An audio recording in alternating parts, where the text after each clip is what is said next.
know people that go on podcasting it. People talk. People talk. Morning, people. It is Monday. It's a new week. It is also 2 weeks, till I'm a different age, and I just. Oh, you're right then. It's actually crazy. Well, that came around quickly. Didn't it? Did it not? Yes, It did It was because. just yesterday when I got cupcakes. Oh. It was just yesterday. Because the other day. I definitely know what to buy for your birthday this time. Do you? Mm-hmm. All right, surprise me. I could tell you, to be honest. No, but I want to be surprised. All right then. So I could tell you. I know you could. I want to be surprised. But yeah, I said Monday, people. Morning, people. It is Monday, the 22nd of July. Welcome to TDA, the day after. Your favorite news platform and the home of popular culture, as defined by the culture. I have news for you guys. I have news, all right? If you are somebody that does not like me at all, you don't like me, you don't like how I think, how I talk, how I smell, how I stand, how I do, you're in for a shock. It's just me and Brent today. Just me and Brent. So my haters, stand up. Stand up. Yes, but as always, a favorite shade queen, my own royalty. Good morning. How was your week? Brent, I'm tired. My voice is a long one. Like, do you know, honestly, I'm not even being funny, but being an adult, that works. Technically 2 jobs and then some. I like free weekends. I don't like to have to do things on the weekends. I've had a long weekend. Like, my voice is really my mood. I kind of woke up late. Woke up later than I wanted to. My alarm went up at 4:45. I woke up at 5:05. Do you know what I mean? Aye. So, I had a long weekend. Nice weekend, though, but long weekend. I was stolen from you.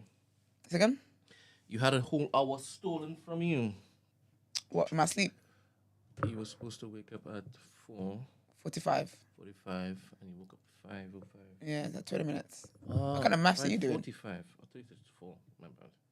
No, I was meant to wake up at 4:45. Yeah. I woke up at 5:05, Yeah, 20 minutes but stolen from you. it's all great. How's your weekend?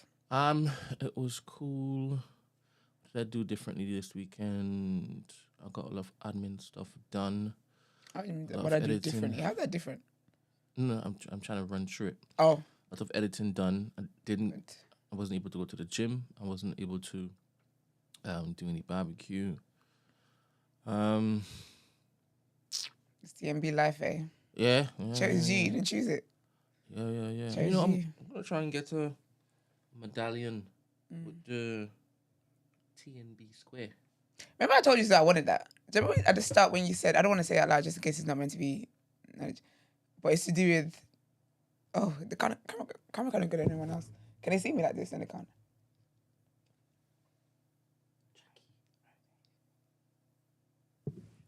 Yeah. Yes.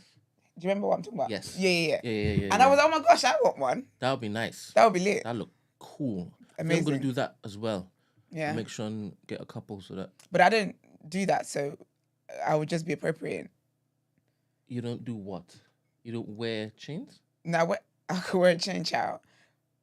No, that sounds bad. You don't do the... Yeah. Okay, but... So it's just like... But you're supposed to chime in. What are you talking about? And that's you're allowed to wear moods, right? Yeah, well, that's it. See, I'm wearing merch. Everyone else, it feels like everyone else deserves it. It feels like everyone else is like earned it, and I'm just advertising the fact that this exists. But once you're part of the team, you're part of the team, innit? True. Again, life chose me. Got that Rockefeller chain. Absolutely not. So that is true, actually. That is true. There is on here something about Daryl Blake and Dr. Umar. Where? On the doc. Was that you? I thought, that just means that the document had been copied over from another one. I was it removed, put this at all. Let me just remove that. Big up Chijoke. Chijoke said, Esther, people missed you when you were off. Your haters are truly gone. Oh, I love that. I love that. The Lord be fighting my battles even when I'm not present. Love that. But I hope all of you had a good weekend, though. Big up our babes. Gina had beat some bands yesterday. Absolutely amazing. Absolutely amazing. I hope she's fast asleep now. I hope so, Gina. She needs to get that sleep on, child. Yeah, she does. Get her sleep on. What else happened over the weekend? Yeah, not much really. Where were you when Biden stepped down? I was in my room feeling justified because I called this on Friday. And then Stacey messaged me. Stacey said she took a nap, woke up. No, things are different. I knew. Who's Stacey? Stacey from American correspondent. She messaged you? Yeah, we talk on Instagram. Why are you? Nobody talks to me on Instagram. Because you don't reply to messages. You always tell them you're too busy. They talk to you. No, they don't talk to Instagram. Fake they news. talk to you on the TDA phone instead. They talk to you on TDA News, on the TDA phone. And they want people just talking to you. Do people talk to you in Discord as well? No. They talk to you via email. No. They talk to you the most. No. Then paragraphs you be getting. Yeah, she must be rattled. Yeah, she was. She should have seen this coming, and this was the best thing that they could have done. To be honest, that's exactly what I said, because I honestly, with review, I did not think. I think that man has other things to be worrying about. Yeah. I think he's to worry about. He needs to be focused on staying alive. Yeah. And I don't mean that in that someone's trying to get him like they tried to get Trump. I mean like he's an old man. Yeah. And he needs to be spending time with his family and wife. wife. He should be resting, man. He should be You're leading old. the flipping free world. He's an old timer. Like, old timer. Don't think Kamala's gonna win. If she gets picked to be the one that runs, well, I don't think so. With her nice little silk press, she might really spin everybody, because she's been muted all this time, right? Because if it is that she moved the way she knows she could move, then she would outstage Biden. Yeah. Right? And nobody needs to outstage Biden, because he needs to be seen as the best candidate, yeah? Yeah. So she's been moving muted for the longest while. Yeah. She might surprise a lot of people. Bear in mind, she will kill Trump in any debate. Oh, I think those will be lit. I'm looking forward to those. She's going to lash him. And, she's going, yeah. And the focus now isn't going to be on Biden and his age, because that's what everybody was talking about. Can he actually do this, that, and the next? Yeah. Now the focus is on, Trump is the oldest now, and he's been lying all this time, and Kamala is going to be pointing out that she's going to be sharp enough to point out all the lies and everything. Yeah. But I do believe she might shock a few people. You think so? Obviously, Obama hasn't endorsed her yet. Pelosi hasn't endorsed her yet. He endorsed Biden sitting down though. Yeah. He said, he should have been sat down. But I think maybe he and Pelosi are looking for like they call it an open convention. Yeah. Where they open the floor to Kamala actually winning her votes from the caucus. Yeah. Right? Should I say caucus or should I say the party? Just the party, man. Yeah, the party. And if she's able to do that, then more better for her. Because Stacey was telling me about some other guy and how he's really liked Shapiro? and whatnot. Let's see. Let's go to my DMs. Let's see what the name is, because I was not gonna keep that to memory, child. No, Newsom. Gavin Newsom. Oh, yeah, that's the guy that everybody was there talking about. But I don't know if it is that. I don't know if it is that he's not strong enough, but he's loved enough. Yeah, she said apparently the Democrats love him, and as in the Democrat. She said he's a favourite, so that they might pick him to be the one who runs, not Kamala. Because is Kamala like definitely running though? Because yes, he said he's endorsed her, but has the party endorsed her back? So they have to decide what they're doing. If they're going to be doing open convention, then it's going to be a face-off between the candidates. Okay, right? yeah. And then the strongest candidate basically goes through. Push through. And they have to do that quickly because obviously the election is in a few months. But until then, it's Kamala on the ticket. And they're now talking about who's going to be her second.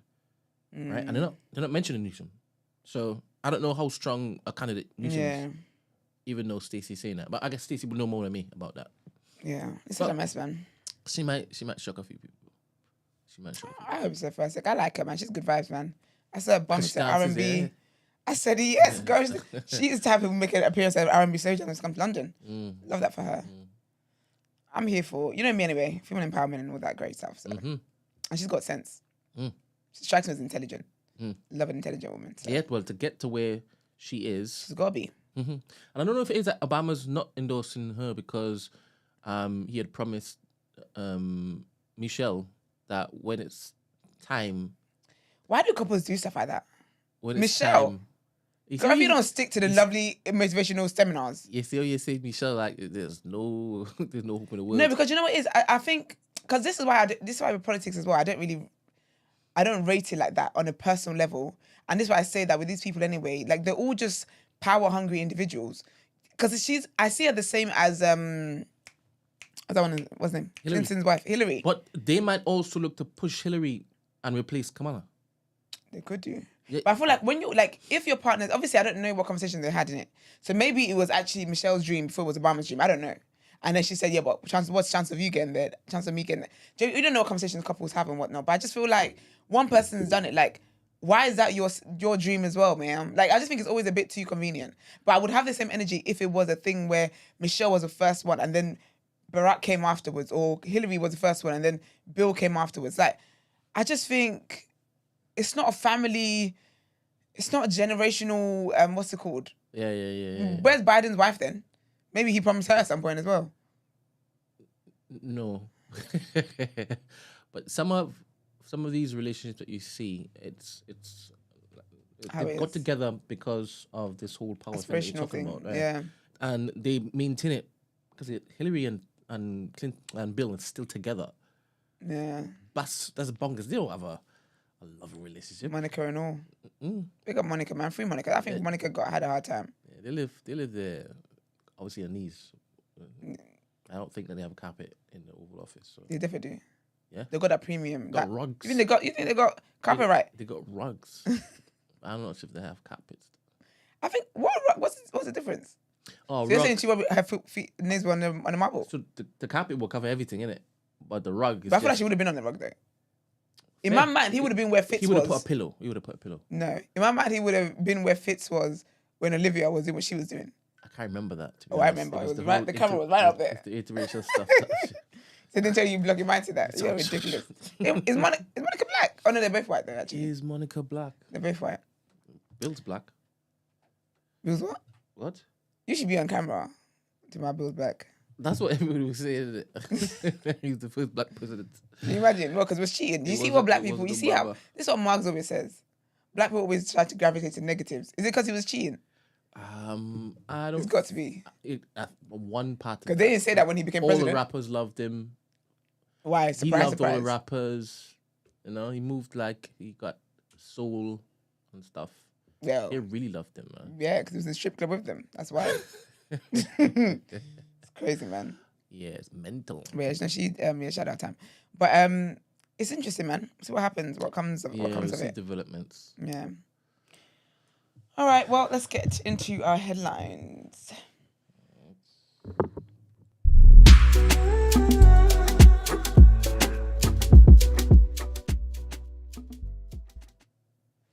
All right, our first headline's about Joe Biden. So Joe Biden has pulled out of the 2024 presidential race in a development that sends the contest into uncharted end territory. The US president announced that he will no longer be seeking a second term.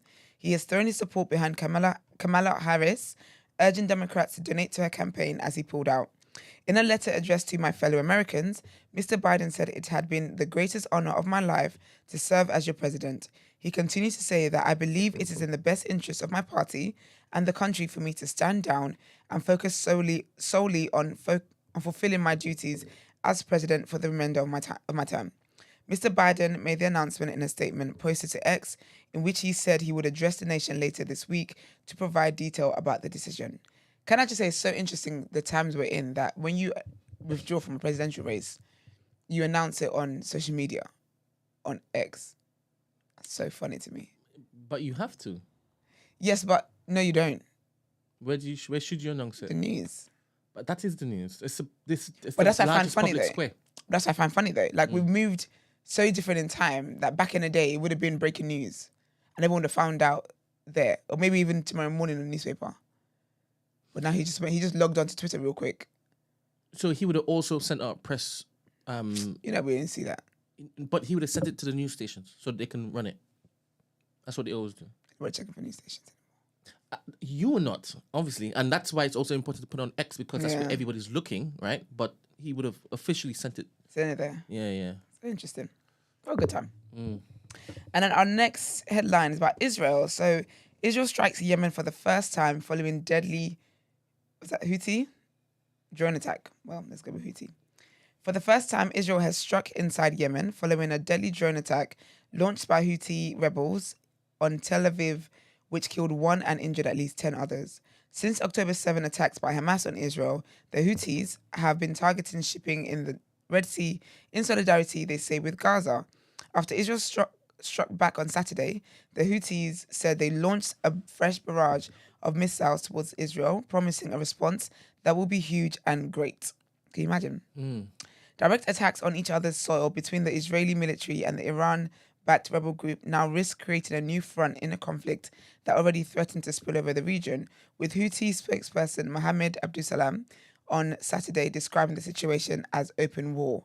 Israel's response came a day later when Israeli aircraft hit the Yemeni port of Hodeidah, killing at least 6 people and injuring scores more. Neither side have suggested they are ready to back down.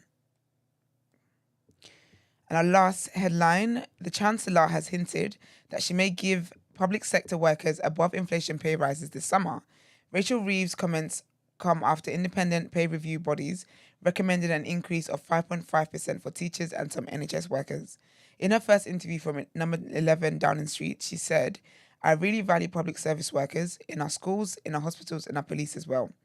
She said the decision about teachers' pay had sat on the former Education Secretary's desk and that the Conservatives had allowed an unacceptable situation to build up in prisons. The estimated cost of pay rises of 5.5 for teachers and certain NHS staff could reach £3 billion, according to the Institute for Fiscal Studies. That would significantly be more than 2.5 to 3% that the Treasury had expected. IFS Director Paul Johnson said paying for such an increase would require the government to either increase borrowing or taxes or cut spending elsewhere. They could cut spending elsewhere because they keep sending money to all these other places. You have to do that. All right, that's it. Let's get into our What You Saying topic of the day.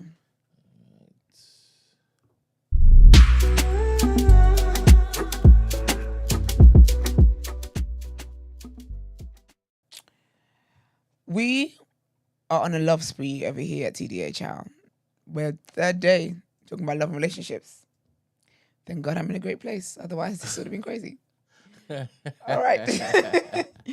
Today's question is, how do you balance independence and togetherness? Has this ever been an issue for you? I can say, as a Nigerian woman, this is definitely something that is extremely important to me. I think as a woman in general, but definitely as a Nigerian woman, because that's the culture I know. But I think as a woman, I find that women are always somebody something. And this really hit me hard, not last year, the year before. That I deeped that, wow, so I am somebody's daughter.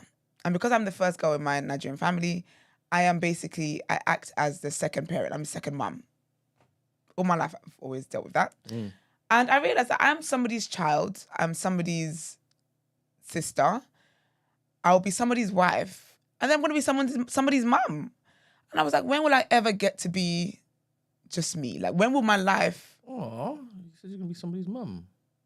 This was at the time. I was exploring that with my therapist. Certain people that this concerns are listening, so I'd rather we didn't go down that route today.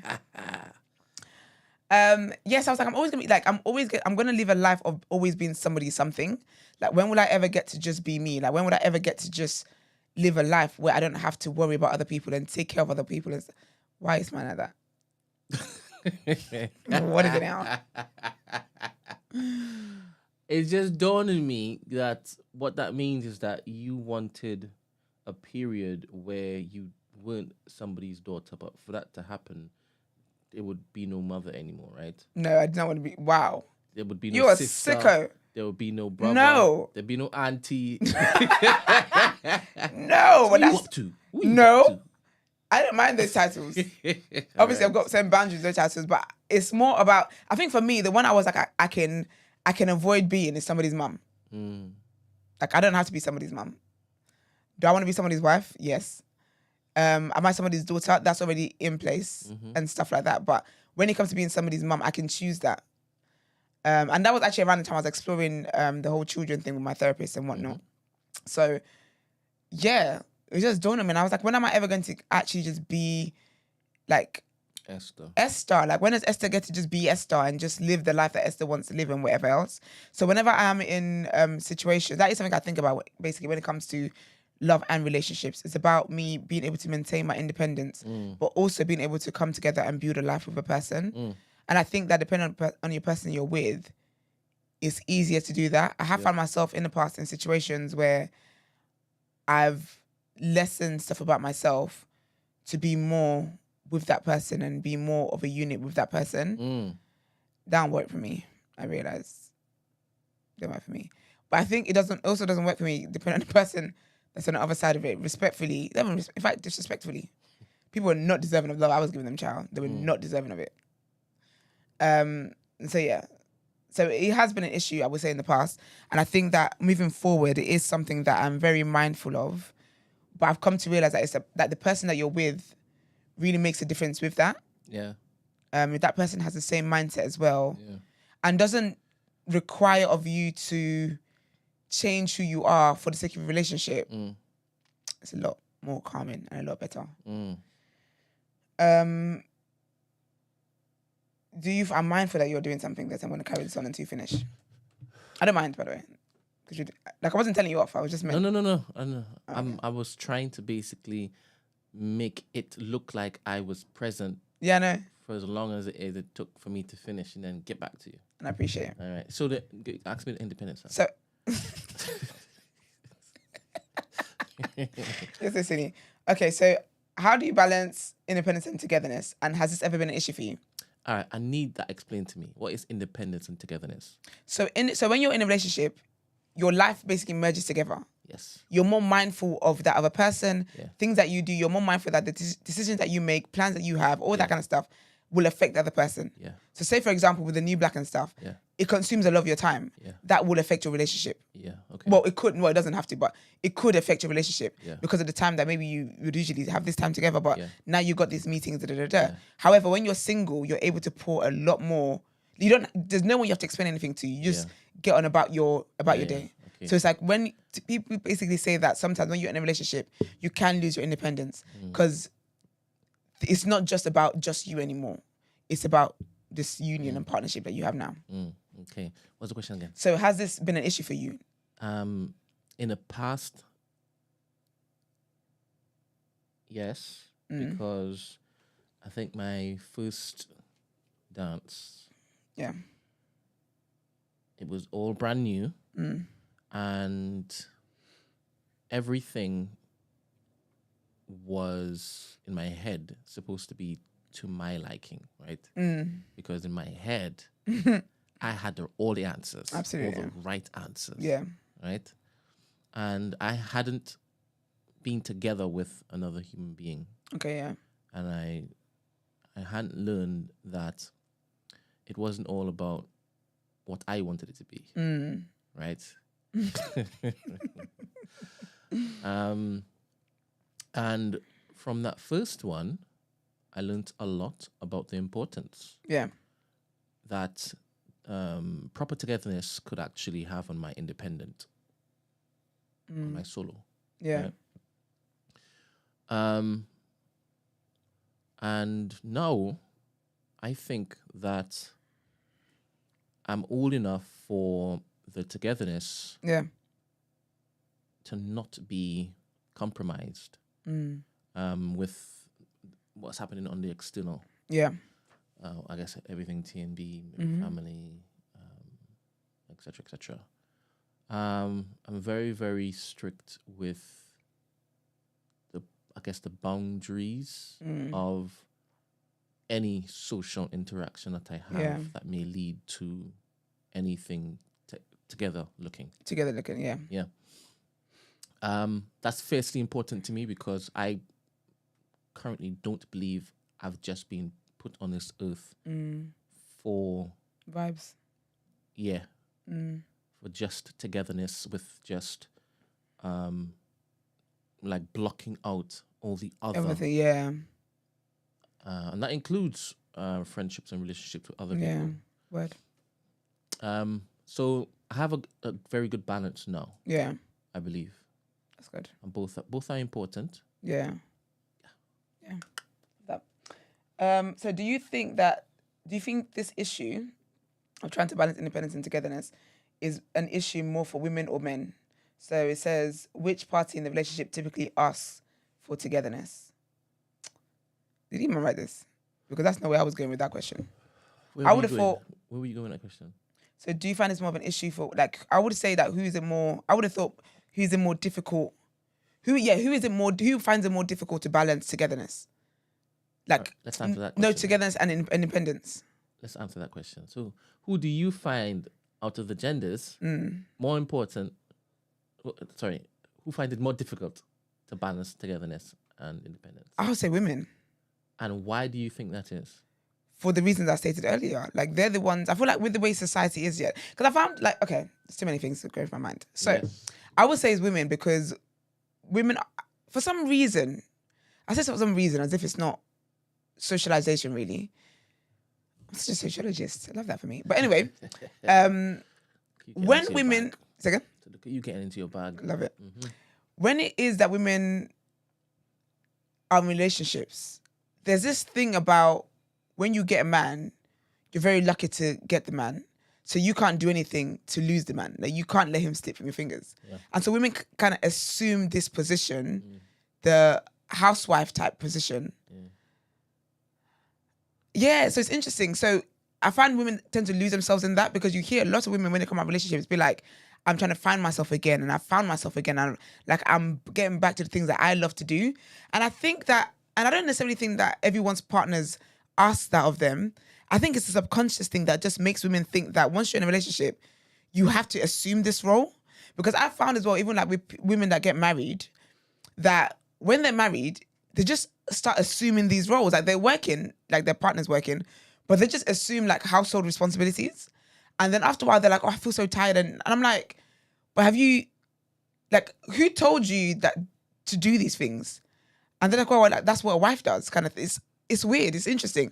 And then when it comes to children as well, because you end up being like for the most part, the primary carer of the child, it's all about that child. I feel like women get in situations like relationships, marriages, being mothers, and you just end up that this thing becomes almost like your new toy or your new thing to focus on, that it makes women neglect themselves. It's very interesting. Question. Yeah. Over the course of history. Yeah. Well, especially now in this era. Yeah. Are men running for togetherness? Are they running towards togetherness? I think when they get to a certain age, yeah. When they get to a certain age, they look to find a together person? Men? Do you mean men in relationships, or do you mean men outside? In my head, togetherness is you joining another person and creating a union, right? Okay, yeah. Are men running towards that? I think there's a generational... I think younger men now actually are more than your generation and my generation when they were younger.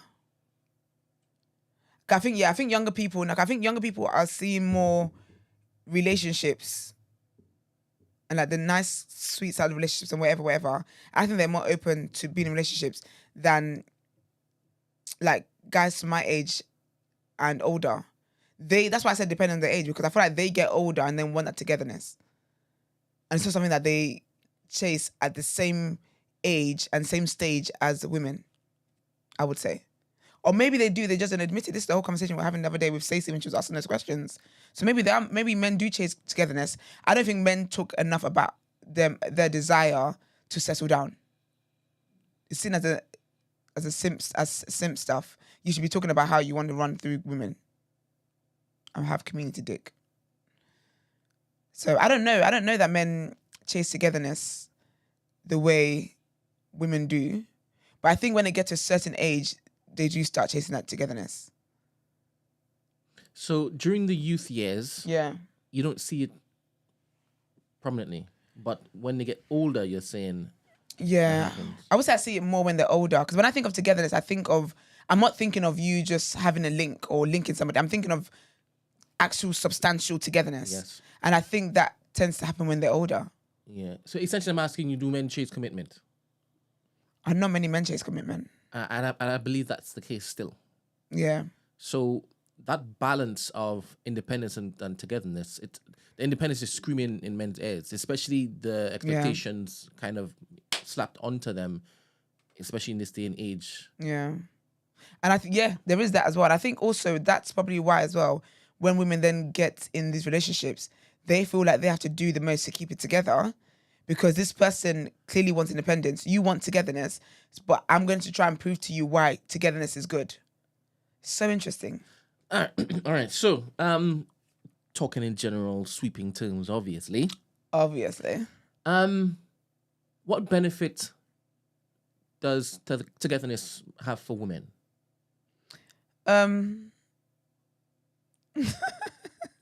I think... Why would one chase it? Forget the conditioning, the socialization over the years. Forget that, right?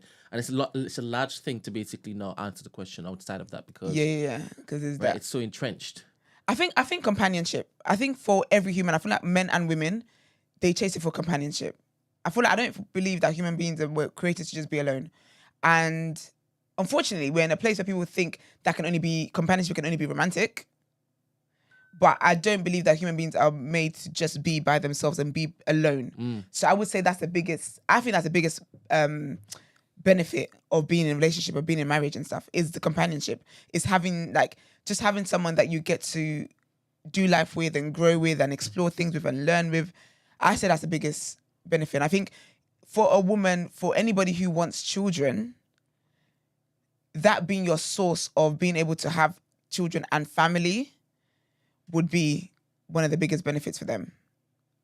And outside of wanting children, again, general sweeping terms, do you think women still chase companionship?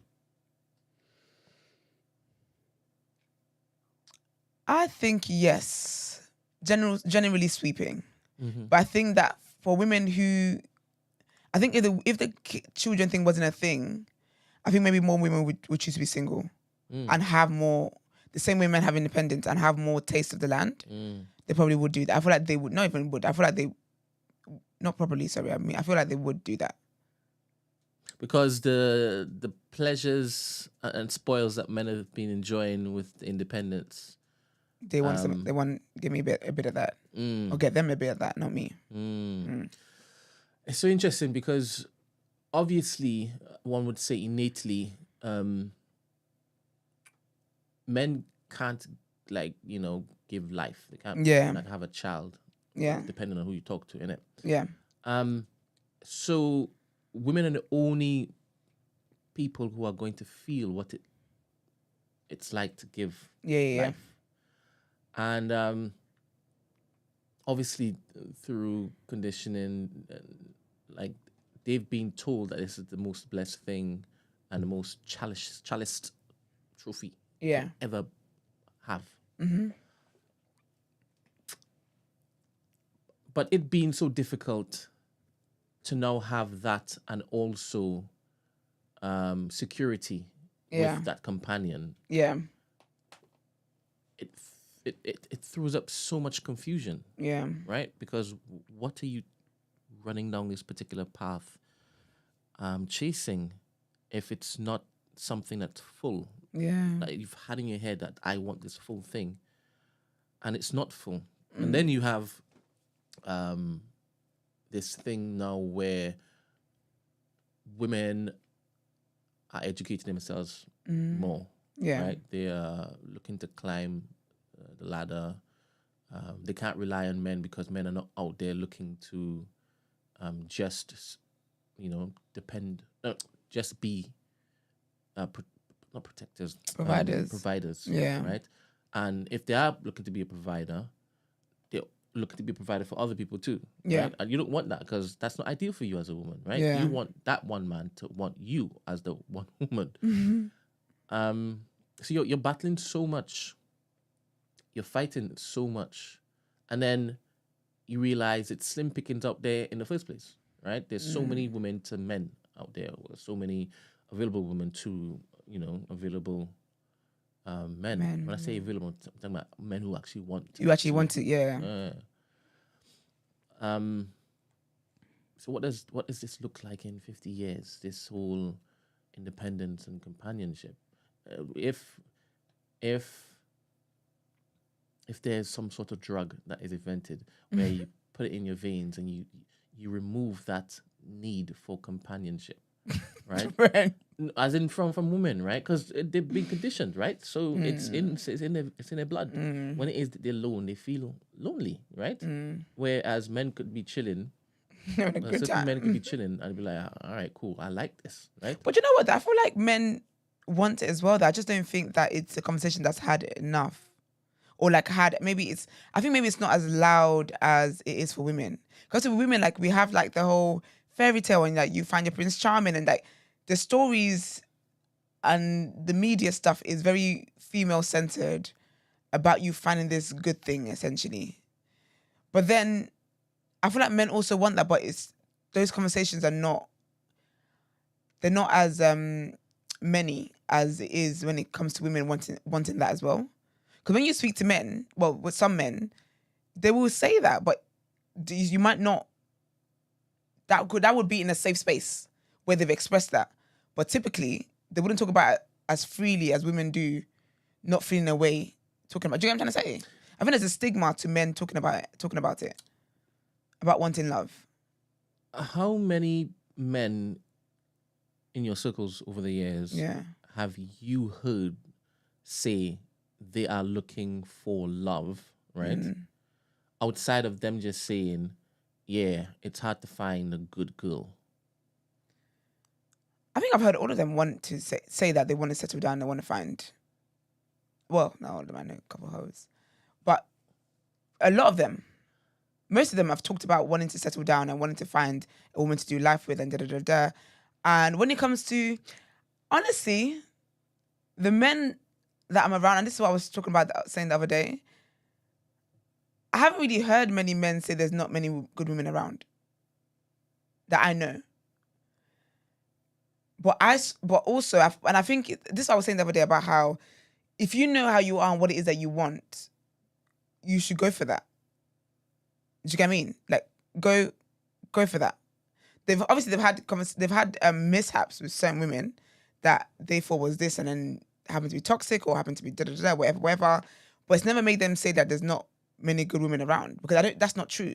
And I say the same when it comes to like men as well. I don't believe that there's not many good men around. Like, I've dated good men with a good man, no good men. Do you get what I mean? So yeah, I don't know many guys in my circle that I'm close to that I can have conversations with that have said there aren't many good women around. Are they all partnered up? A lot of my male friends are actually. So they wouldn't be saying that because they've already, like... But yeah, they didn't come out partnered up in the womb. Did they ever have any trouble finding the right suitor? When you say trouble, what does trouble look like? Have you ever heard them complaining about I've heard them complain about the best there? Yeah, but everyone kind of does that though. But then it's not like... It's more in the... I just haven't found the right person yet. It's not in like a throwing in the towel, oh, there's nothing out there. Because, okay, you see how sometimes you hear women talk about there's no good men around? Yes. And how it's like a rant and it's a whole thing? Yes. The men I'm around, I haven't heard them rant with the same vim. All right, I want to do something. Go on. I want you not to name names, but in your mind's eye, picture each of the people as I'm asking you questions. Okay. Grab one guy from your mind. Grabbed. How old is he? 29. How long have you known him? Since school. All right. Like years now. And he's still in your life like that, right? Yeah. Is he currently dating? Yes. How is it? How long has he been dating? A few years now, actually. All right, so that could be easily his. I reckon wife. that's it. Yeah. Lovely. And before then, how many women did you know that were in his life? A few. And were they intermittent? No, they were like, he's a guy that wants commitment, and it's like some of them are just crazy. All right. So he told you why these things didn't work. Yeah. And when you say crazy, right? Obviously, I'm not really reading too deep into the thing. Yeah. All right, cool. Each time as he went to another one, he found another quote unquote crazy, right? Not necessarily, because I think not necessarily. I feel like one could be like the person's crazy, another person. And we're using the term crazy. I know. Yeah. It's very loosely. This means nothing. Yeah, that means nothing. Yeah. Obviously, and then some person you might like them, but you don't have much in common. Yes. Another person, you thought you like them, but like actually no, something's missing. Not really feeling it. So there's different reasons why things don't work out. Yes. Yeah. But this one seems to hit the nail, right? All right. Amazing. Another one. Okay. How old is he?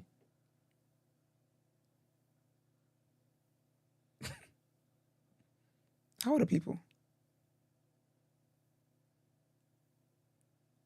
Sorry, I don't know who to think about now. All right. So it's just one that you can remember. No, it's one I'm thinking about that's in a relationship. There's one I'm thinking about that's in a relationship. Okay, no, I know another one. Around the same age as me. Oh, wonderful. I'm trying to think of someone that's opposite to the person that I've just spoken about. No, don't do that. I just want you to go through the cycle of guys in the sample size that you're seeing with your friends. Do you understand? Okay. So is he in a relationship? No. When's the last time he was in a relationship? It's on and off. Huh?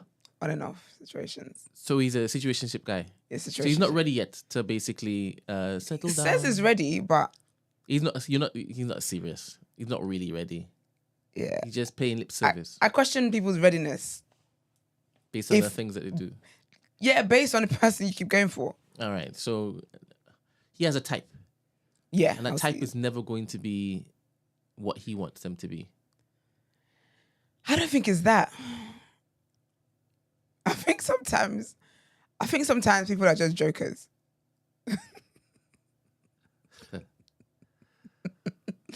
I think sometimes people are just jokers. And I would just only say they're just very unserious people together. They're just unserious together. Yeah. Next guy. Okay. How old is he? I'm like 35. Is he with somebody right now? Yeah. Why did you laugh?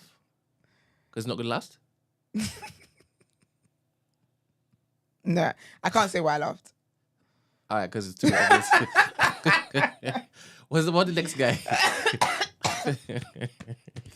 Okay, yeah. How old is he? Oh, 30s, in the 30s. Is he with somebody? Yes. And it sounds like that could be something that can turn into marriage? Yeah, I think so. Yeah, they're like locked in, got kids, the whole thing. Oh, they've got kids? Yeah. Okay.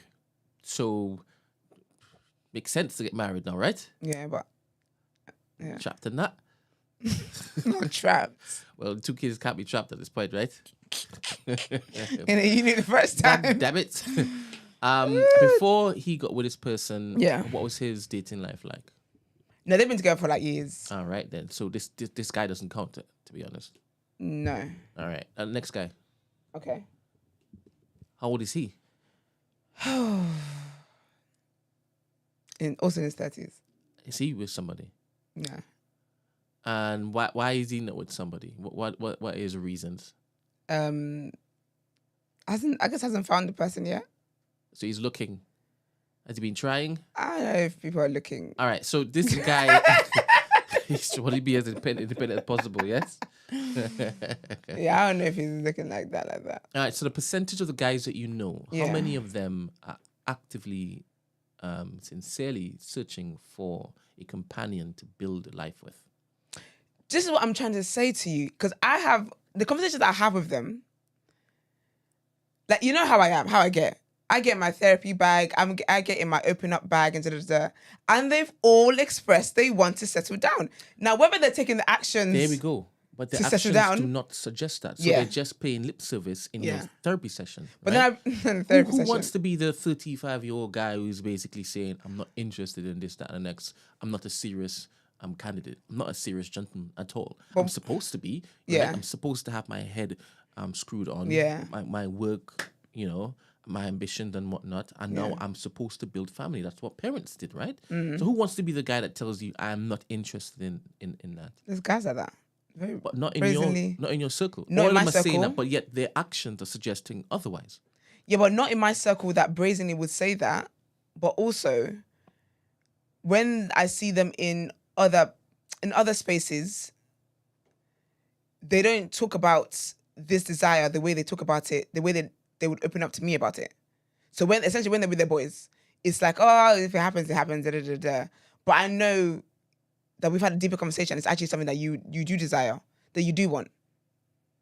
Do you get what I'm trying to say? Yeah, 100%. But I also believe that some of us suffer from thinking that we want something. Oh, word.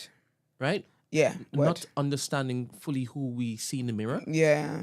And why we continually pick the same things is because it's that fulfillment of what it is we actually want. We don't want this, right? As in a long-term commitment with somebody good where I now have to basically be a completely different person in order to basically maintain this. Yeah, right? I would need to change a lot. Yeah. And whatever I'm telling this person, it needs to be the complete, I need to be living that particular But then life. do you think that means you don't want it, or you just don't want, you're too lazy to put in the work to get what it is that you want? Actually, you don't want it enough, to be fair.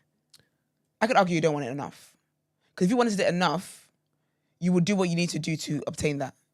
100% there's pressure around. When you look around and you're seeing your brethren has coupled up. Yeah. This person's coupled up. And brethren may not have coupled up for any other reason other than, all right, I've gotten trapped in this relationship, so let me do this. Yeah. Or I need security, let me just do this.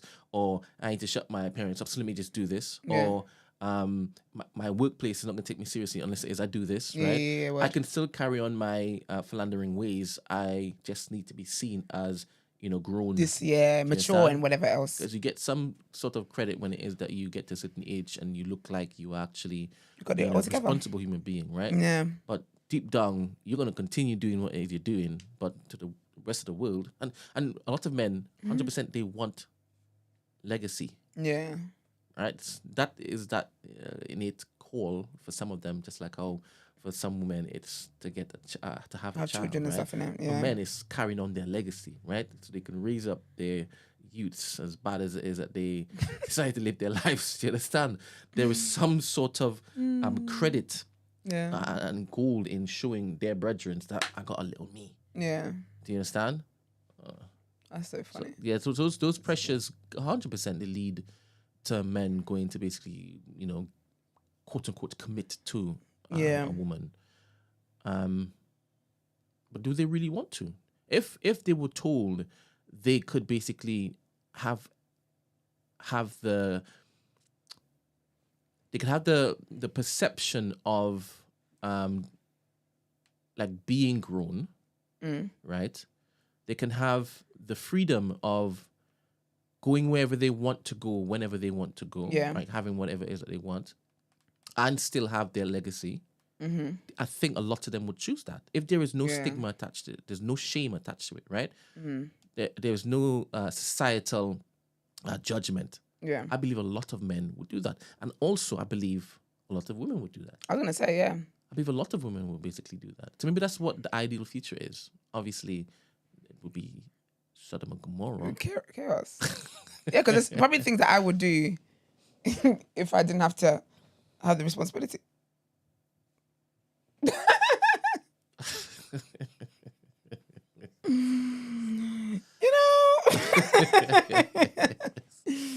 I can live the best. Actually, no, I still wouldn't, man. That's what I do. But yeah. It's interesting, man. What's the next question? All right, let's see. Okay, this just goes to how often do you expect to see your partner weekly if you're not living together? I don't have a number. I think it always depends on your dynamic. Because I don't like being suffocated, child. All right. two scenarios. Oh gosh. You are in different towns, different cities. Yeah. And you love this person, they love you. You're an ambitious woman. They are an ambitious man. Yeah. How often would you like to physically see them? I assume you talk every day. Yeah, we could see more or less. We could see every week. So once a week? Yeah, it depends how far we are and stuff. I wouldn't mind that. If we're very far, we could do once a week. And if you, let's say he's in Birmingham, right? And let's say Manchester instead. It makes more sense. I don't know why. I don't know why. Let's just say Manchester, right? Let's say Manchester. So it would be imperative that he makes the effort to see you once a week. That we make the effort. 100% we. Yeah. Right? If it starts out as it's just very, very, very, very inconvenient to be doing this based on our jobs, would you feel a way after a while or you seem to be more understanding, to be honest. You're not a good example to use. You would not jump. Would you be understanding? If it's what you just said, where it's harder and harder and harder, like this is difficult for us to see each other. There's no relationship, I'm out. All right, okay. So you need that physical... You said, that's good, I want. Thank you. I didn't want to basically put you in a pigeonhole. What we doing? So you need that physical connection. I think there absolutely should be physical connection. I think with my love language, there's other things that's more important to me. However, yes, I think if we're in the same country... Yes, on the same land. We've got to make the absolute effort to do that. And I think if it proves more difficult, then there's just no point here. Okay. Like, what are we doing? All right. Yeah, it would depend. All right. And if it is that you lived in the same borough, how often would you want to see each other? Let's strip away any of the carnal desires, right? Let's say you're living for Christ, right? How often?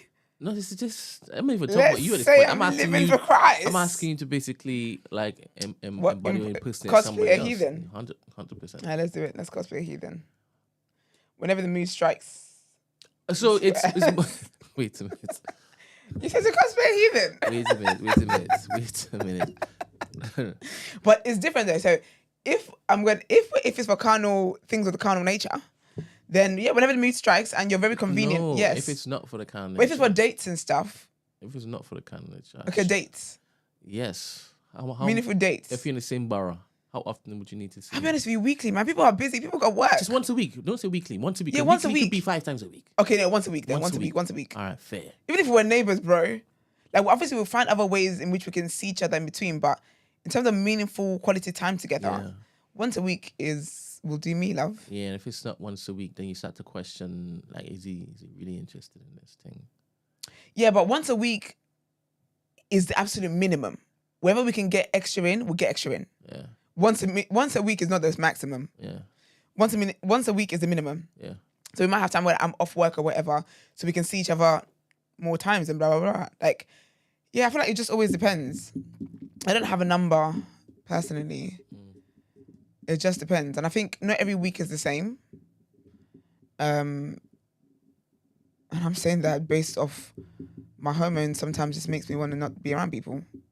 That once a week, child, there's no week. All right. So if men had the same type of seasons, hormonal seasons like women, would you understand if a man is saying 2 weeks in a row, nah, I don't feel like being in your presence? It's not you, if it's hormonal. It's my hormones. If it's hormonal and I don't feel like he's lying to me or he's using it as an excuse or whatever, then how would you be able to discern that? Oh, I would tell. You gotta pray to Jesus. Am I still a heathen or am I No, Jesus you now? were never a heathen. No, you were never a heathen. I think you can tell when someone's avoiding. You can tell when someone doesn't want to make time for you. You can tell when someone no longer likes you. You just choose to ignore it. Like if we're talking all the time or whatever and we just can't see or whatever, then fair enough. But you can just tell when someone is no longer interested people just choose to act like they don't know.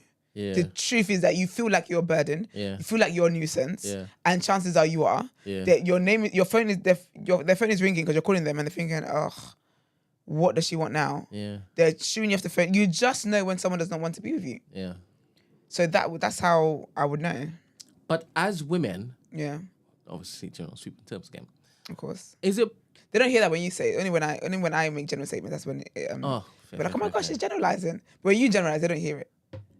It's a deaf. Is it a thing where men? y'all could be fully loved up, Yeah. like one day, Yeah. and then the day after, you'll feel like I want to punch this guy in his throat, and that particular pull isn't there. But like, is it permanent or is it just today? And then tomorrow I'm back to loving you. But tomorrow hasn't come yet. You've only known yesterday and today. No, because I'm thinking there's two different. The reason why I asked is because there's two different things. So in the past, there have been guys that I've been with, and nothing has happened now. But I just woke up like, I don't really want this anymore, and I'm out. Say it again. So you've been with him feeling, you're lovely, and then you woke up and said, nope, end it. I was like, yeah, I'm not really on it anymore. And then I'm like, yeah, and I have a conversation like, yeah, I'm not really feeling this anymore. And I can't give an explanation. I just know that inside my heart, it's just not it anymore. But is that accompanied by reasons outside of you just waking up one morning? And that's why I said,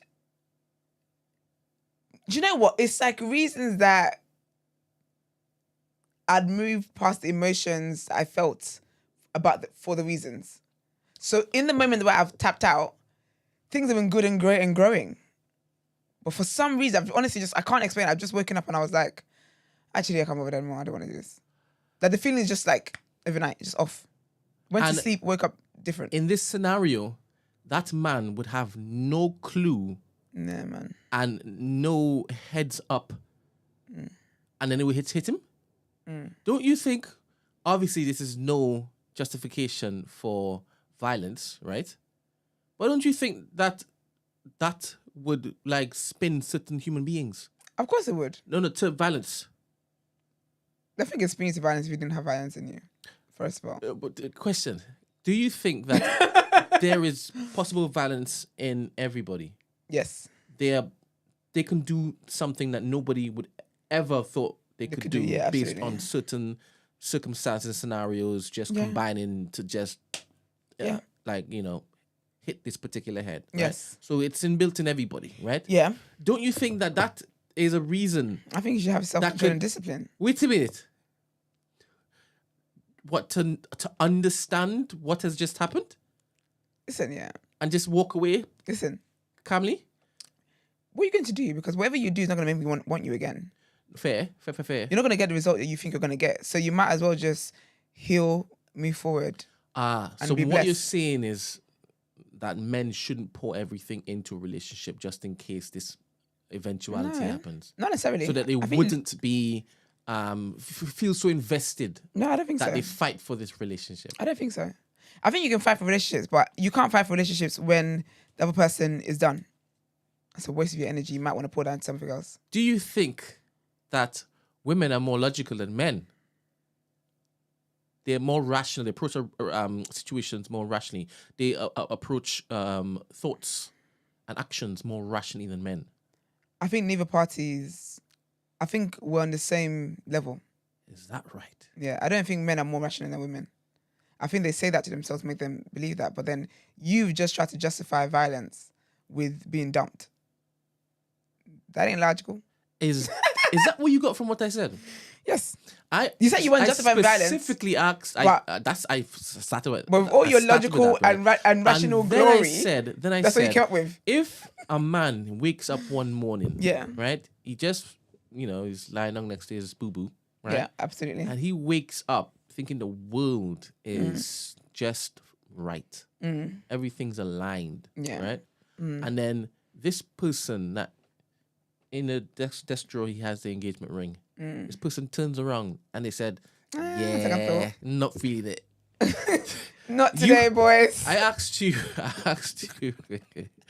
because he could have taken out a loan for that ring. You Yeah, I know, asked could him have to do that. basically. Yeah, I know, but everything that led up to that particular point Obviously made him feel suggested beautiful, yeah. that not just beautiful, suggested that there was security Absolutely. in the next 10 years. Absolutely. Only for you to turn around and say, nah, I have a feeling. Yes. And the feeling's not connected to anything.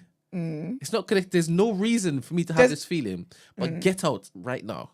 Yeah. Yeah. The it's reason your is that my house, spirit told but me. I don't even feel comfortable you being here. And The you should reason be is mad my- enough. the reason my you should spirit- be my- mad enough to not throw it out of the street. The reason that my spirit told me not to. Do you know what it is? I think the way I see relationships is very different.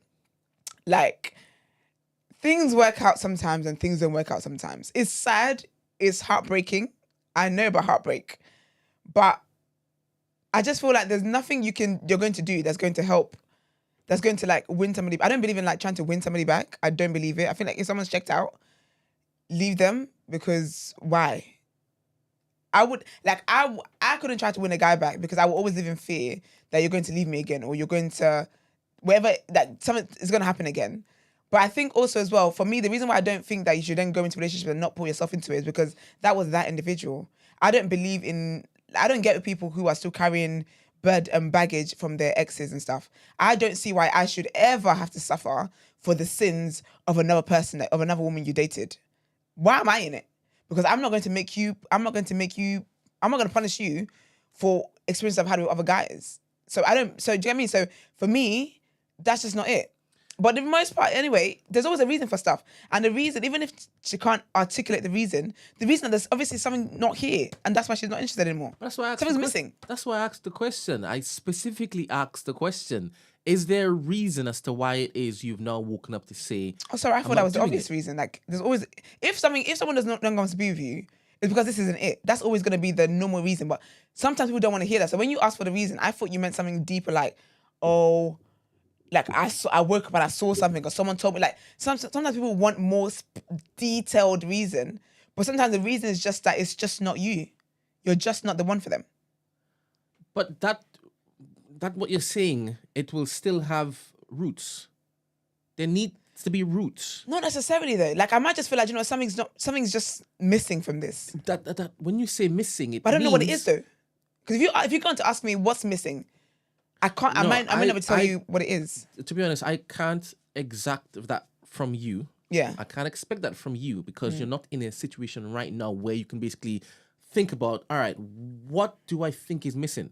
You are just generally talking about a situation where you could just wake up and say, bang, right? Yeah. I could possibly ask you, in your past, have you woken up and just said, nope, I'm tapping out of this? That's what I meant when I brought this up. All right. So pick a random previous, right? Where you woke up and said, no. Yeah. Right? What was the reason? I just didn't want it anymore. You're being tricky, right? I'm not being tricky. Okay, basically, this is what it is, yeah? Because that's why I said earlier, I said how in that situation, in the moment where I didn't want it anymore, things were good.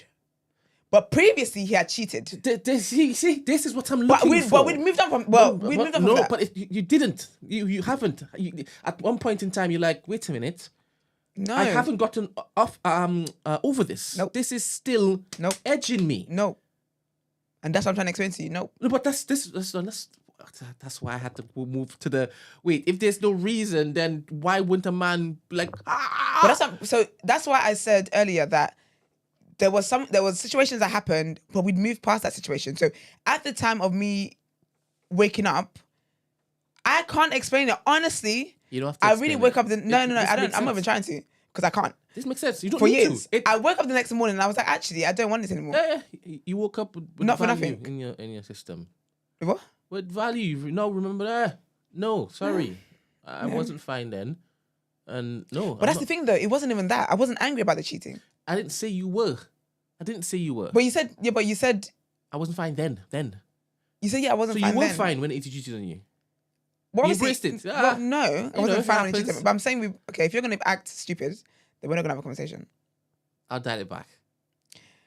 At the time of the cheating, obviously, who is fine with cheating? But we'd moved on past the cheating.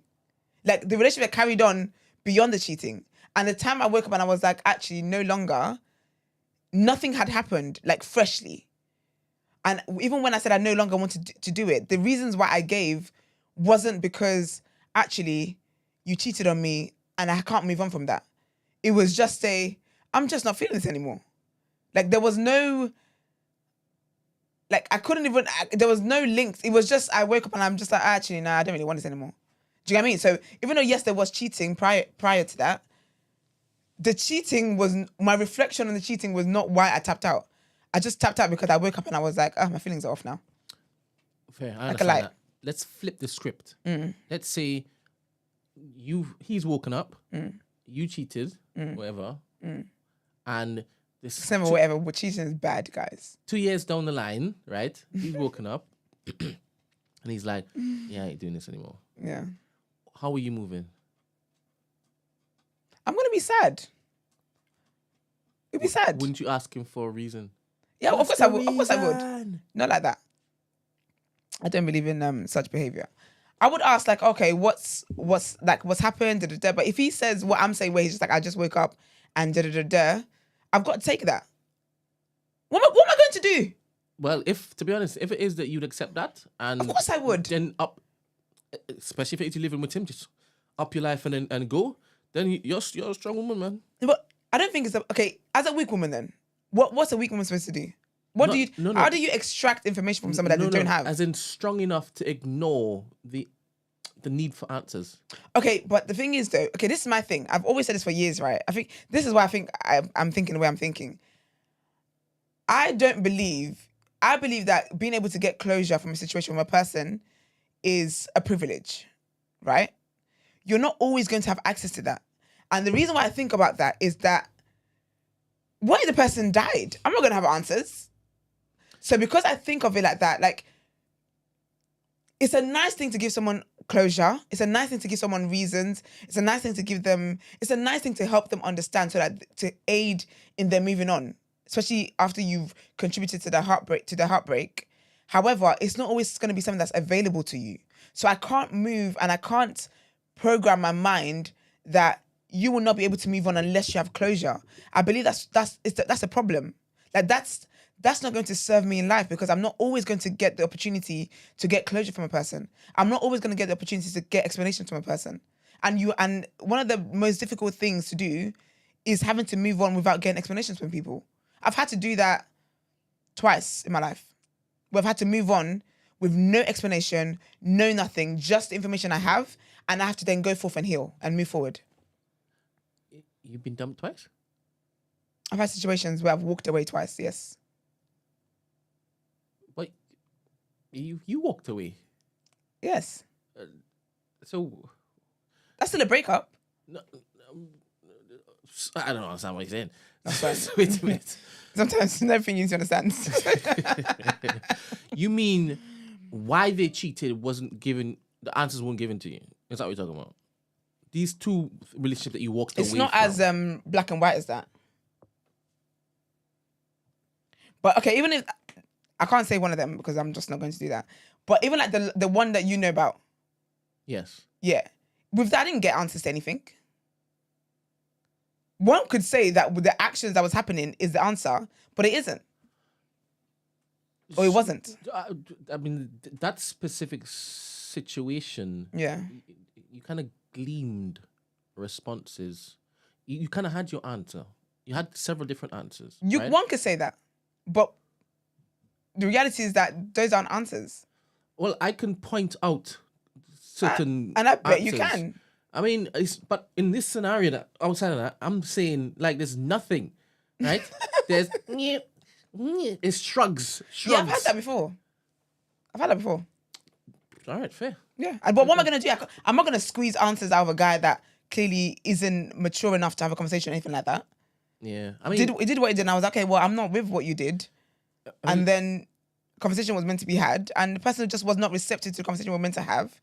And I was like, okay, I'm not going to waste any more time trying to have a conversation with you when you're clearly not mature enough to have the conversation. Yeah, I mean, you're right. You're definitely not able to just extract information from any and everybody when it is that you will it. 100%. There are scenarios where you're never going to get the answers that you're seeking for. And sometimes when you get the answers, they're they're lies. So, But you know what, actually, even like what you said about the last situation where you said you can point out several answers and stuff, that's kind of how I think about it when it comes to like the closure and stuff. Sometimes something just not working out is the answer. Because what I wanted from it was for this to work out. And it hasn't worked out. And the reasons are not there. So like I don't have to explain what I'm saying, but no, fair. like that's your answer. It didn't work out. And there's no like it just didn't. That's the answer. That's it. Case closed. Move on and heal. Yeah, I do believe that there's some people walking around this earth without answers as to why certain things didn't work out, and they've had to basically be forced to. You literally have to sit with that. What are you gonna do? Wait there, and God forbid they ever stop dating because of a man, child. Yeah. Next question. Let's see. How do you expect that? Oh, it's about how often you see your partner. How do you expect to change when you're living together? Will you care less about the time spent together when you live together, when you see each other, or will that make the mundane of seeing each other make it more apparent just how much you don't do things together? I don't know. I feel like these questions are very like take the relationship as you go. Okay. Everyone wants Everyone wants ambitious partners. How ambitious are we talking? This is another thing I talk to women about. Can you be with a partner who is constantly traveling? What professions are a no-no for you due to their physical absence? I can't be someone who's going to fight in the war, first and foremost. You've gone to war. War. You've jumped to... That's not a jump. That's actually quite standard. I hear feeling low and whatnot. Now you're enlisting it in the army. Well, good luck. Not even the latest AI convention. You've gone to just war. War? Russia. Ukraine. Yeah. Let's dial it back, though. Let's dial it back. Because it's not really a plausible thing. Look, I've grown up in a family of 4 military men. There's 4 men in my family like that.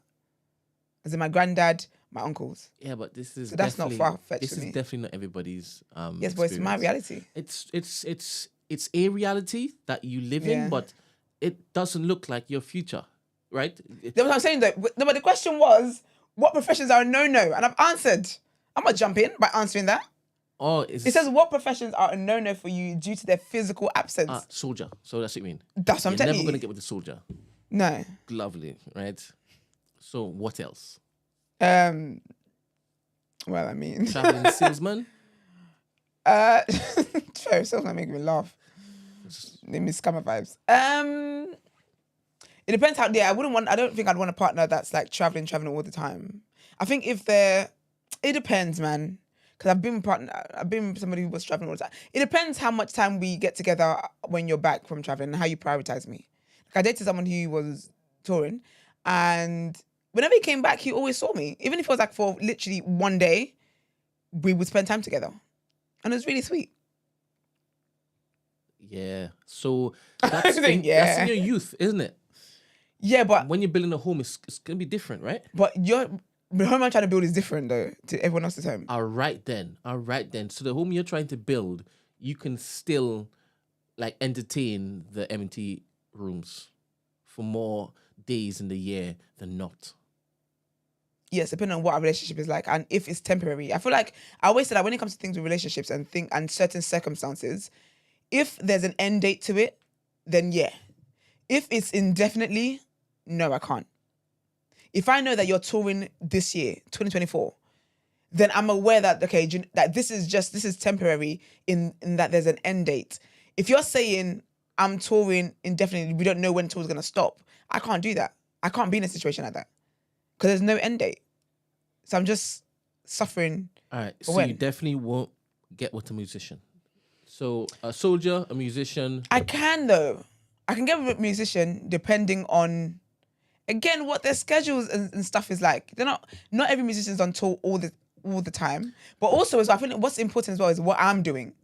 If I'm idle, say I'm a housewife, I have more time to notice you're not there than if I'm a working girl. If I'm a working girl, I don't have, like, I'm busy with my life, so it doesn't feel as, like, there will be that longing, there will be that I miss you and stuff like that, but it doesn't feel as boring and deserted as it would if I was just at home all the time waiting on you to get back.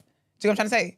If I was a mum, where I'm just right now taking care of the children at home, I'm definitely in your absence. I can't be somebody who's not here every day, every single day. But if I'm not and I'm working and like I've got my own career going on, like I've got a busy schedule as well, we'll make it work. I come visit you and like we'll make it work. All right, maybe it's easy to ask you what's your ideal as opposed to what you can make work. Oh, my ideal is living inside his skin. All right, so these things that you're saying you can make it work, that is not what your preference is. But I can. 100%. You can basically try something until it is that it doesn't serve you, right? No, it can. If it has an end date. Well, things change, especially as a musician. Things change. Fair.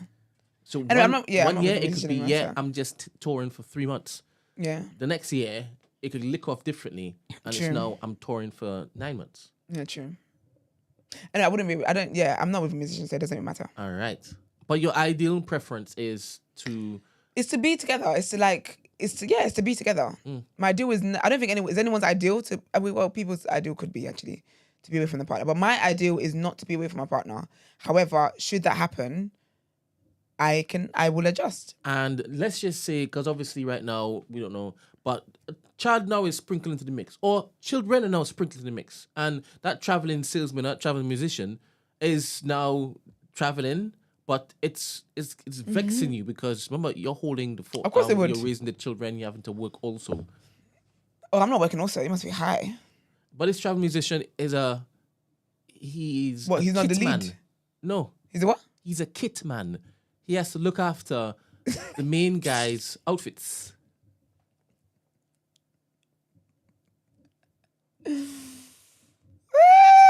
There's no tours in London you can do. We have to weigh up. What is the dream here? Are you hoping to be lead kit man one day? Or are you hoping to be on the stage performing as well? We've got to weigh it up. Whatever it is, you also need to work. That's what I'm saying. So that's why we need to weigh it up, because this is not sustainable. This is not sustainable. Whatever is happening needs to be very sustainable, because in my mind, if my man is a musician and I'm at home stuck with the kids, that means we can afford a nanny. So I ain't really taking care of the kids too tough. Like it's not, I'm not killing myself. I'm not killing over. But if I have to be at home whilst you're out here wiping off the sweat from Travis Scott's face, don't be stupid. Get your ass back here now. Fair. Now. Fair. What was it? Can I be a partner there? How ambitious do you want your partner to be? Me? Yeah. As ambitious as... Why? Why? What's the answer to that question? Why do I want her to be ambitious? Because I feel as though that's where she'll be the most fulfilled. Why is that? There'll be purpose in her life, and she will extract joy from that without me needing to basically provide the joy. Yeah. Right? So it's not a selfish thing. It's selfish. No, I've decided to package it differently. No. I've decided to package it differently. You know what's so funny? Because when you said I needed to be as ambitious, you didn't even miss a beat. That's why I asked you why. That's why I laughed and asked why. Because it is selfish. It's so you don't have to do so much in the relationship. I don't know if that's called selfishness. I don't know if that's... But selfish is a negative though. Isn't always negative. Because I may not always have what she needs to basically be charged up, right? And I don't want her to rely on me like that. Do you understand? Because the codependency... I'm one of the worst people to have... Codependency can be crippling. I'm one of the worst people. It can be crippling. It can be very crippling. So I want to know that when I'm not here, right? Like you got things to do, man. You ain't blow me man. up. Yeah, man. She's good. She's good. Plus. It's easier to decide what you want once it is that you have everything. Do you understand? You have the comfort. Yeah. And the carefree nature to be whatever it is that you want to be, right? Yeah. So if this year you want to just be a dosser and just be in my skin, you could afford to do that. Don't because mock me. after you realize that that season is finished for you, as you said, women just wake up and want different things. I didn't say that. Okay. We would be general, and we playing this game, but the game was ended. No, because you can't. Anyway, to him, my man, he knows I don't. I'm not like that. Let's go on. Not at all. Definitely not impulsive like That was with a cheater. Definitely. Yeah, fair. Yeah, I feel like when people talk about I've heard some people talk about ambitious partners, they don't understand what that reality looks like. I don't know if I necessarily want an ambitious partner. Talk to me. What does that mean? I don't think I'm ambitious. I'm a hard worker, and I believe in working I believe in working as a means, and I believe in being disciplined. I call bullshit. Yeah, you would. No, not about the discipline stuff, about the ambitious stuff. About me, yeah, I knew you would. I remember there's one particular thing that I know that you want to do once it is that you have the means to do it. Building orphanages and stuff. Oh yeah. That's such a. Do you don't understand how ambitious that is? That's mad. Maybe I don't know. People who it looks differently for different people, right? Okay, yeah. What you are looking to do. How do you see that on the news all the time? People looking to do that, no. And if they're looking to do that, it's to just get some sort of kudos. Oh, yeah. You're doing something nice, aren't you? All this altruism, it's nice. Yeah. But you actually want to change lives, right? Okay, fair. If you don't think that's ambitious, then I don't know what to tell you. Yeah, I don't know. I don't know what to tell you. I don't know what ambitious means clearly. So when you first heard it, did you think power broker? Do you know what I think? Okay, when I think ambitious, I think this is why. When I think ambitious, I think of people that are like chasing so much, yeah, that they don't, like, that's the only thing they see. Like, I feel like even with things that I want to do, I would prioritize my family. I would prioritize friendships. I see value in relationships. But sometimes ambitious people are so focused on what they're seeing that they don't see value in anything else.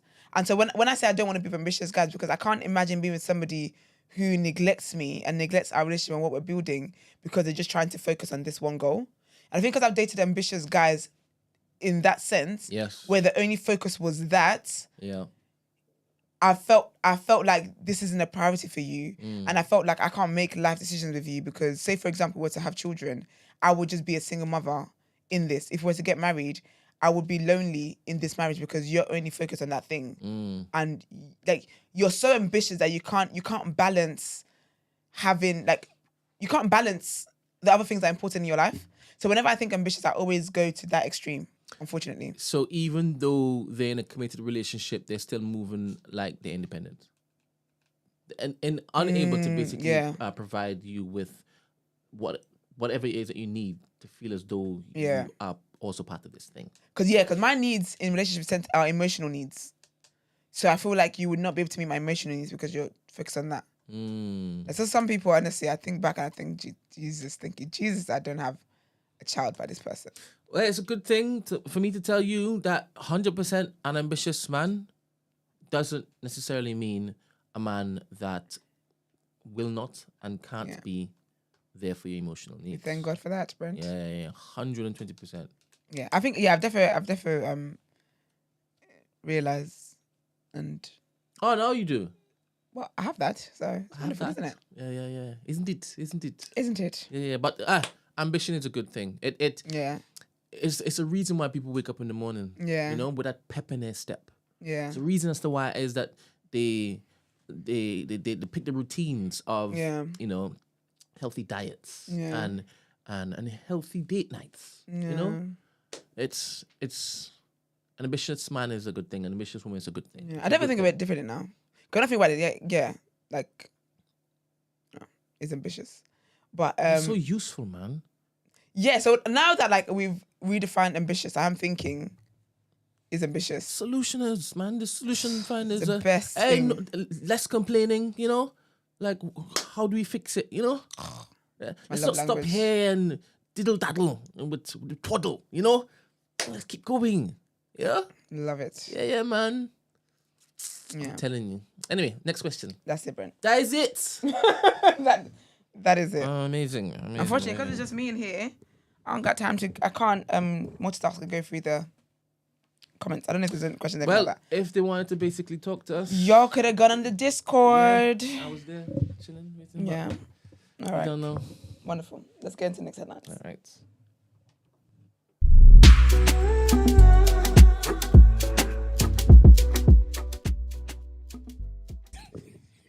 It's a mental sickness. It's actually a sickness. It can't be normal. Oh man.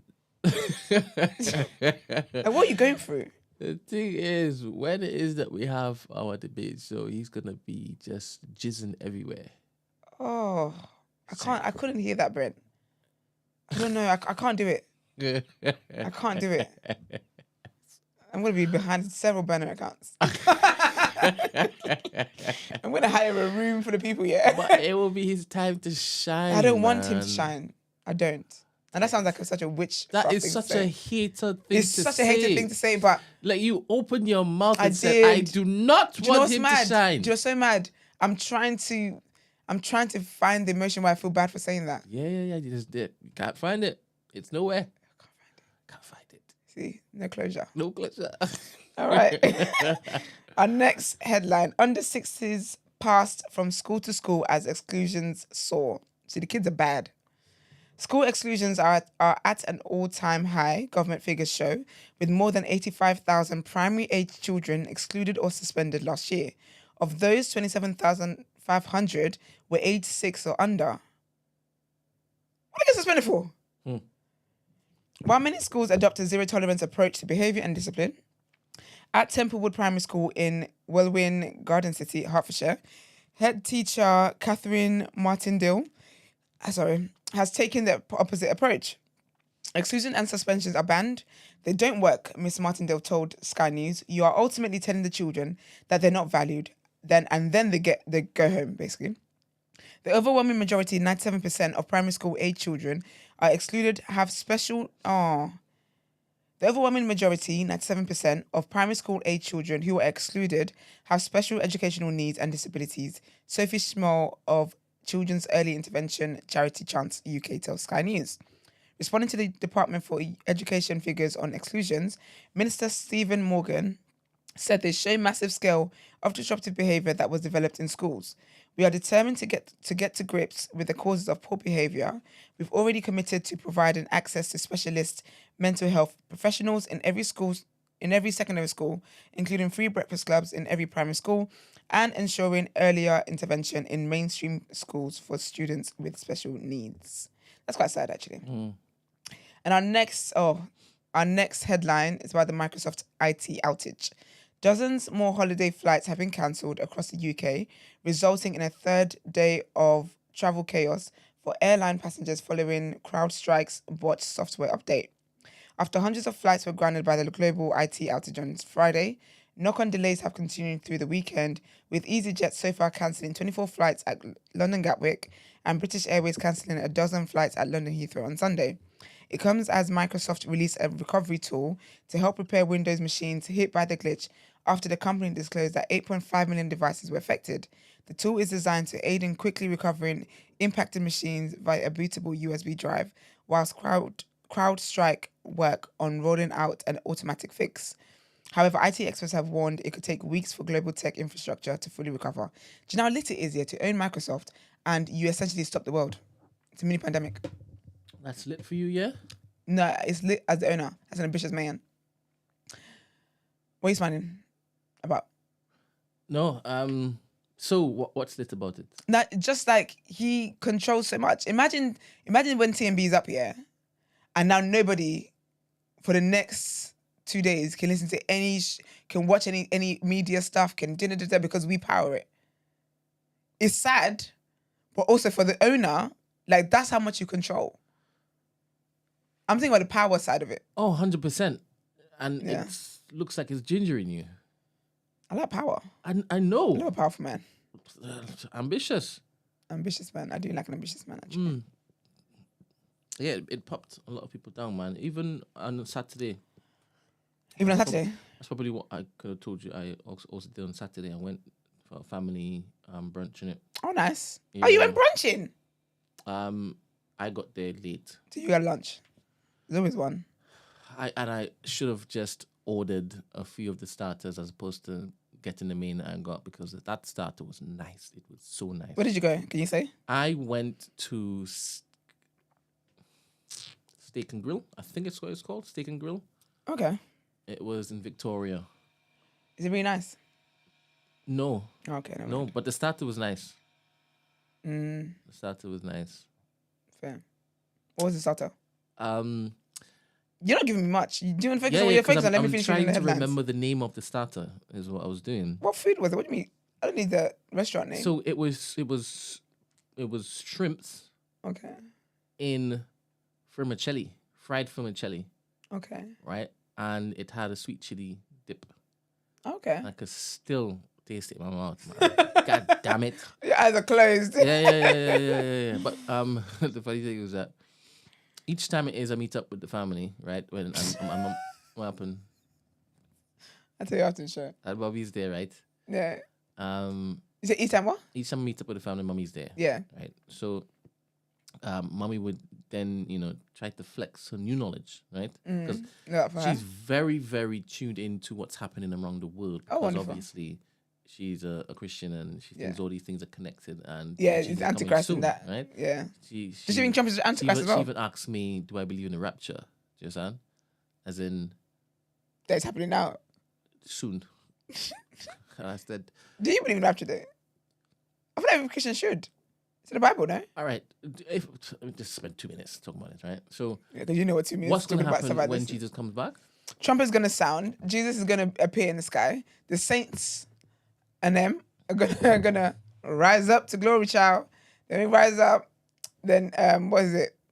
There's going to be, 7 years of suffering, something like that? Something like that. I don't concern myself with that because I'm not going to be there. So that's not my news to follow.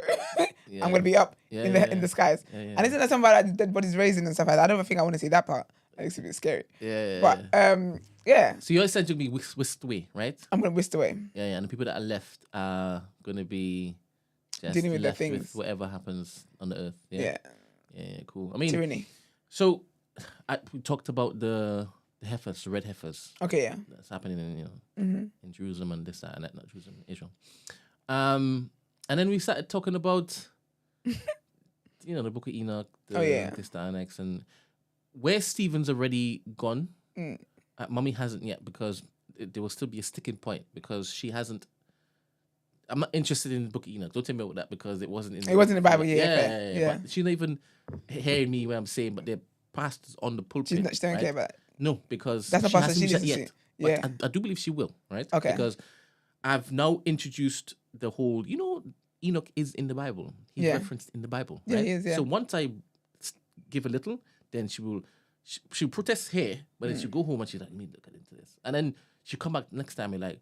Right, cool. So she have more. Okay, but she wouldn't say, "I've changed my mind." She would just go on like, "I was saying this at the time." Okay. Crazy, but she then told me, "Hey, when it is that they went to the moon, like the astronaut saw something."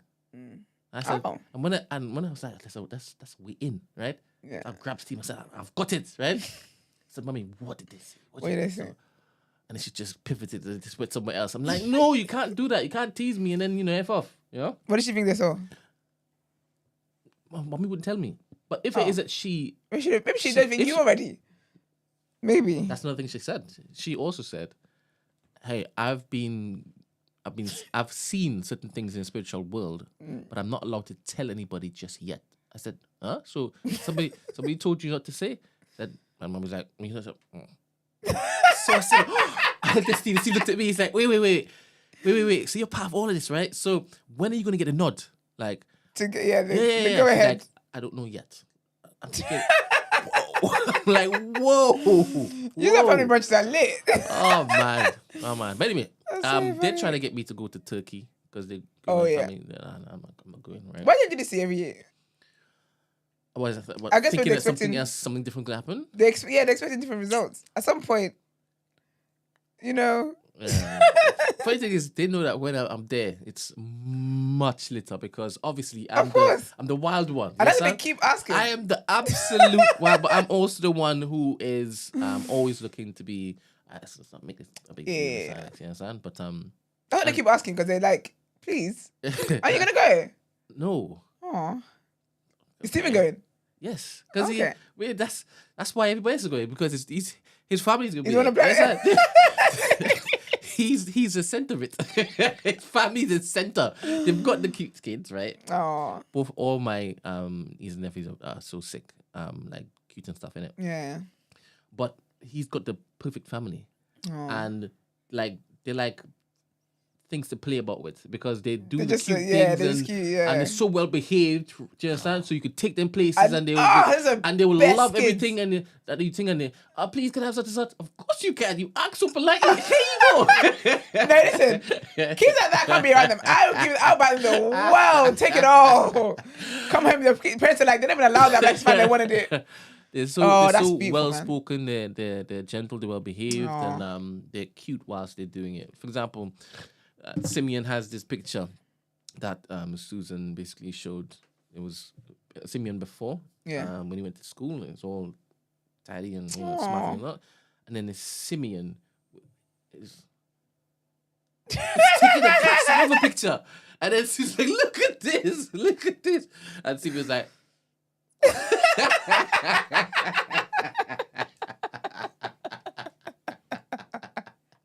So there's no party, there's no holiday. That's so cute unless that family. That's actually really sweet. That's so sweet. And it's not as if it's because it's Stephen and Susan. No, it's the kids, because they're bringing the children.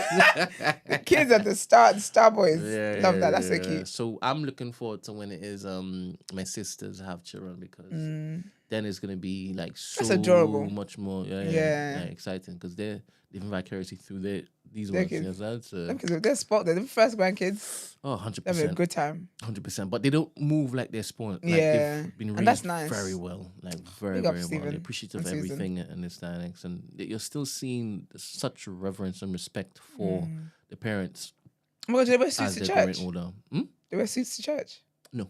Oh. Well, I don't know, but I don't think they wear suits to church. Why would you wear suits to church? There's a little boy that comes to my church here. He's the cute Brent. Every time I see him, like he's just the cutest boy ever. He's got an old soul. Yeah. And he always comes in a suit, and he has like his little storybook Bible. And he's like, "Good morning." It's just so cute. And his hair's like, he's just so cute. Like and then his sister will be like, just like, I don't know, like just Elsa or something. But he's always in a suit, always like just dressed so properly, got his Bible, and he's always ready for Sunday school. He's always like, "I'm looking forward to Sunday school." Like, adorable. And that will adorable. That will have him in good stead as he Absolutely. grows up. Like, he's a junior pastor. He's seen himself, taking like. You had to just catch me yesterday. Yeah. Having people respond to him in a manner. Beautiful. Knowing that they're seeing him dressed nice, looking after himself, being present and whatnot. It's gonna be a big help to him as he grows. It's honestly like he's gonna be such a great kid. Like he's just so adorable and just so sweet and so well mannered. And just, them kids are just a pleasure to be around. Yeah. Just sweet. Yeah. It's really cute, man. Nice. Oh. All right. Well, no, we're not done yet. Actually, we should have probably done this segment after that because this is dark. A man has been charged with arson and violent disorder after a bus was set on fire during riots in Leeds on Thursday night. He was named as Easton Dobre, who's age 37, and he will appear at Leeds Magistrates Court today on Monday. A further 5 people were arrested on suspicion of violent disorder on Saturday and remain in police custody, West Yorkshire Police have said. On Friday, the force promised to leave no stone unturned in its hunt for those behind the disorder as officers arrested several people. Rioting broke out in the Hare Hills area of Leeds on Thursday after police went to assist social workers dealing with a child protection issue. It quickly spiraled with a police car overturned, officers pelted with rocks and bottles, and residents told to stay indoors. A vigil was held in Hare Hills on Friday night, which police said passed off peacefully. A vigil? As in they light candles and stuff? For what? Someone die? No one died. People love vigils in this country, The hell?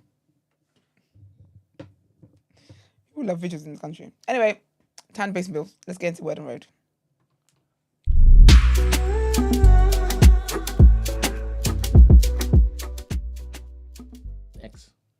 Oh, congratulations to Chunkz. He's a married man. I was going to sing another song, but I know Chunkz is religious, so let me not do that. That ain't it. What am I talking about today? Kash Doll. She recently had a baby with her boyfriend. I'm sure they were engaged. I'm thinking of her, the other girl, what's her name? From, not Letitia. Not Letitia. What am I singing? From Power. The girl, in the classroom scenes? Clashing scenes in Power. Yeah, in Ghost. Tariq's one. Nope. And that girl, do you watch the show? But you don't know.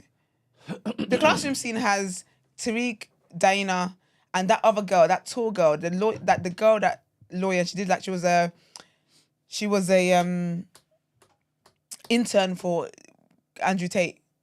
Not Andrew Tate. Councilman Tate. Oh, you don't know what I'm talking about. Never mind. Anyway, I confused Kash Doll and that girl because they both were pregnant, and I think they both got engaged or whatever. Anyway, cut long story short, Kash Doll posted on her Instagram saying single, and I don't IDGAF about your saying I have 2 kids by him. Now I'm just a baby mother. Blah blah blah blah blah. I'm not dealing with just anything to just keep my family together. I respect that. But she deleted it. She posted it up, then she deleted it. And fair man. It's interesting though, the amount of it's interesting how women go through pregnancy or postpartum, and that's when they're like, yeah, I've been settling way too much in this relationship. And it takes the baby coming and them being in such a vulnerable state where they need their partner to realize that you ain't it. Obviously, I don't have the details. I'm just speaking generally. Hold on to your thongs. But yeah, anyway, that's what happened. There isn't much going on because Biden really took up the news, basically. And then nextly, Sean Kingston and his mum. Imagine going to jail with your mum. That's crazy. They're basically facing possible decades imprisonment over wire fraud. A while ago, I think it's like 2 months ago, maybe now, 3 even, I talked about how his house was raided. It was around the Diddy time. It's raided because of like a $1 million situation, some TV thing, and da-da-da-da. But anyways, he and his mum, and then he was arrested, and his mum was arrested as well. But anyway, turns out that it's a whole $1 million wire fraud scheme, and they're both facing up to 20 years in prison, and they've got 6 charges against them. Hate to see it. What's the song from Tim again? Beautiful Girls. Damn all these beautiful girls. There's another one that I've been singing this morning. Crap, man, I've lost it. There's another one I was singing. There's another one of his songs I really like. I was singing this morning. Now all I've got is Beautiful Girls. I couldn't remember Beautiful Girls when you asked me about it. Okay. Anyway, so it's 1 count of conspiracy to commit wire fraud, and 5 counts of wire fraud charges from the involvement in a scheme to defraud victim sellers of high-end specialty vehicles, jewelry, and other goods that they purchased via fraudulent documents. They were doing fraud, allegedly. So basically, yeah, they're facing up to 20 years for fraud. Is it too long? It's tight. Each. For $1 million. Because you know in America, like, I feel like $1 million in America is not like $1 million here. Somehow, when Americans talk it, they talk as if like $1 million is easily attainable there than is earning £1 million here. Do you get what I'm trying to say? Like they speak about money like so blasé over there than we do here. So when I'm thinking 1 million, if I'm going off how it is I hear them speak, I'm like, what, over £50? I'm joking. Over £50, but like over $1,000. Do you know what I mean? But 20 years each is wild, man. Anyway, I'll keep an eye on the case and see what happens. Yeah, man, but that's sad. That's sad. And then lastly, this is interesting actually. So Bella Hadid, who is the daughter of Mohammed Hadid, who is a Palestinian man, billionaire. She's a model. Same with her sister Gigi Hadid. They're like the Hadid girls, like they're models and whatnot. Basically, she had a deal with Adidas, right? Yes, that's how you say it. With Adidas for some SL72 campaign. They're gonna bring back these trainers and whatnot that from the 1972 Munich Olympics, right? She's the face of it. They've done an ad. They've put the ad out. Whatever. Then remember, she's very pro-Palestine because obviously that's where she's from. So, anyways, then people from Israel and Israeli supporters were like, first of all, that was a tragedy. And what had happened was, apparently they're saying that, they're saying that there was a whole massacre of Israeli athletes and whatnot, blah, blah, blah, blah. And so what was it? Let me see if I can find exactly what had happened. I had it here a second ago. So 11 Israeli athletes and a German police officer were killed at the 1972 Munich Games after gunmen from Black September broke into the Olympic Village and took them hostage, right? So they're basically saying, how can you have somebody that is pro-Palestine trying to be the one to do that? But Adidas decided that what they were going to do was that they were just going to, they basically apologized and said that they said that some information has come out about some tragedy, blah, blah, and they basically pulled the campaign. But she's suing them because she's saying that they haven't taken accountability.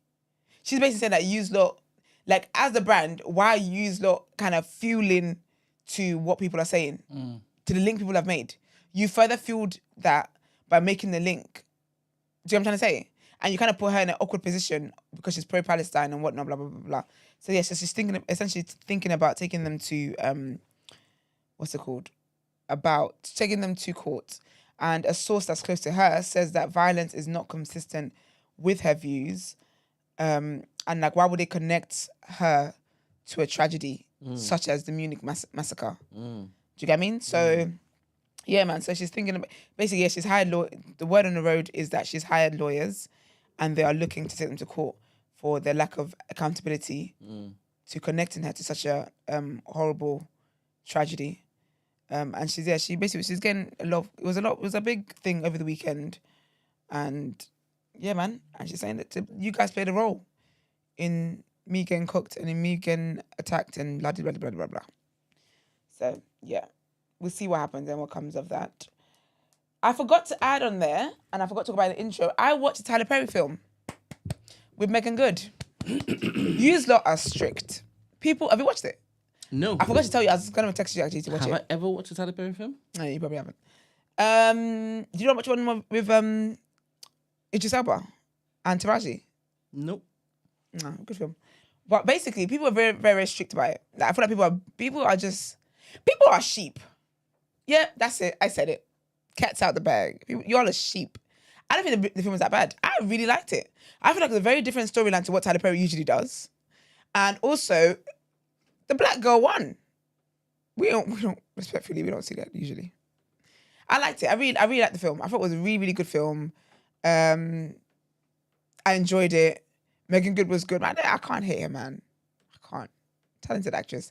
And I liked it, especially so she was the main. And then also Corey, he was married to Tia, one of the twins. Is it easier for you to basically see no wrongdoing in Pretty People? No. Is it easier for you to listen to Pretty People talking? No. Is it easy for you to like Pretty People? No. I don't discriminate. I'm not going to think just because you're pretty, everything you do is good. I'm not going to think just because you're pretty, everything that comes out of your mouth makes sense, because no, it might not. And I'm not going to think just because you're pretty doesn't mean I'm going to support you. My life doesn't work like that. I don't operate that way. So it's not because it's Megan Good. It's because I thought it was very good. I really enjoyed the storyline. I thought it was a very, very good storyline. I feel like there was parts I felt like I wish they'd gone deeper into. It covered really important themes. It covered really important themes. It was really good. I really liked it, you know. My question was separate from the movie. What you Oh. Yeah. Like, is it just easier for you What made you go with that consume? Because you mentioned Megan, right? Yeah. And she's gorgeous. Yeah, and you said, I can't hate her. And it's I'm thinking, hey, but that's why people put Pretty People on products and stuff, right? Whether it's shows, whether it's the sales, isn't it? Yeah. But for me, my household, I don't think that's a fair way to analyze and look at the world. I think that's sad. Question. Let's just say you're responsible for programming the shows on TMB. Yeah. Right? You're all over casting, talent, whatever. The full shebang. 100%, right? And you were responsible for making as much money as possible. Yeah.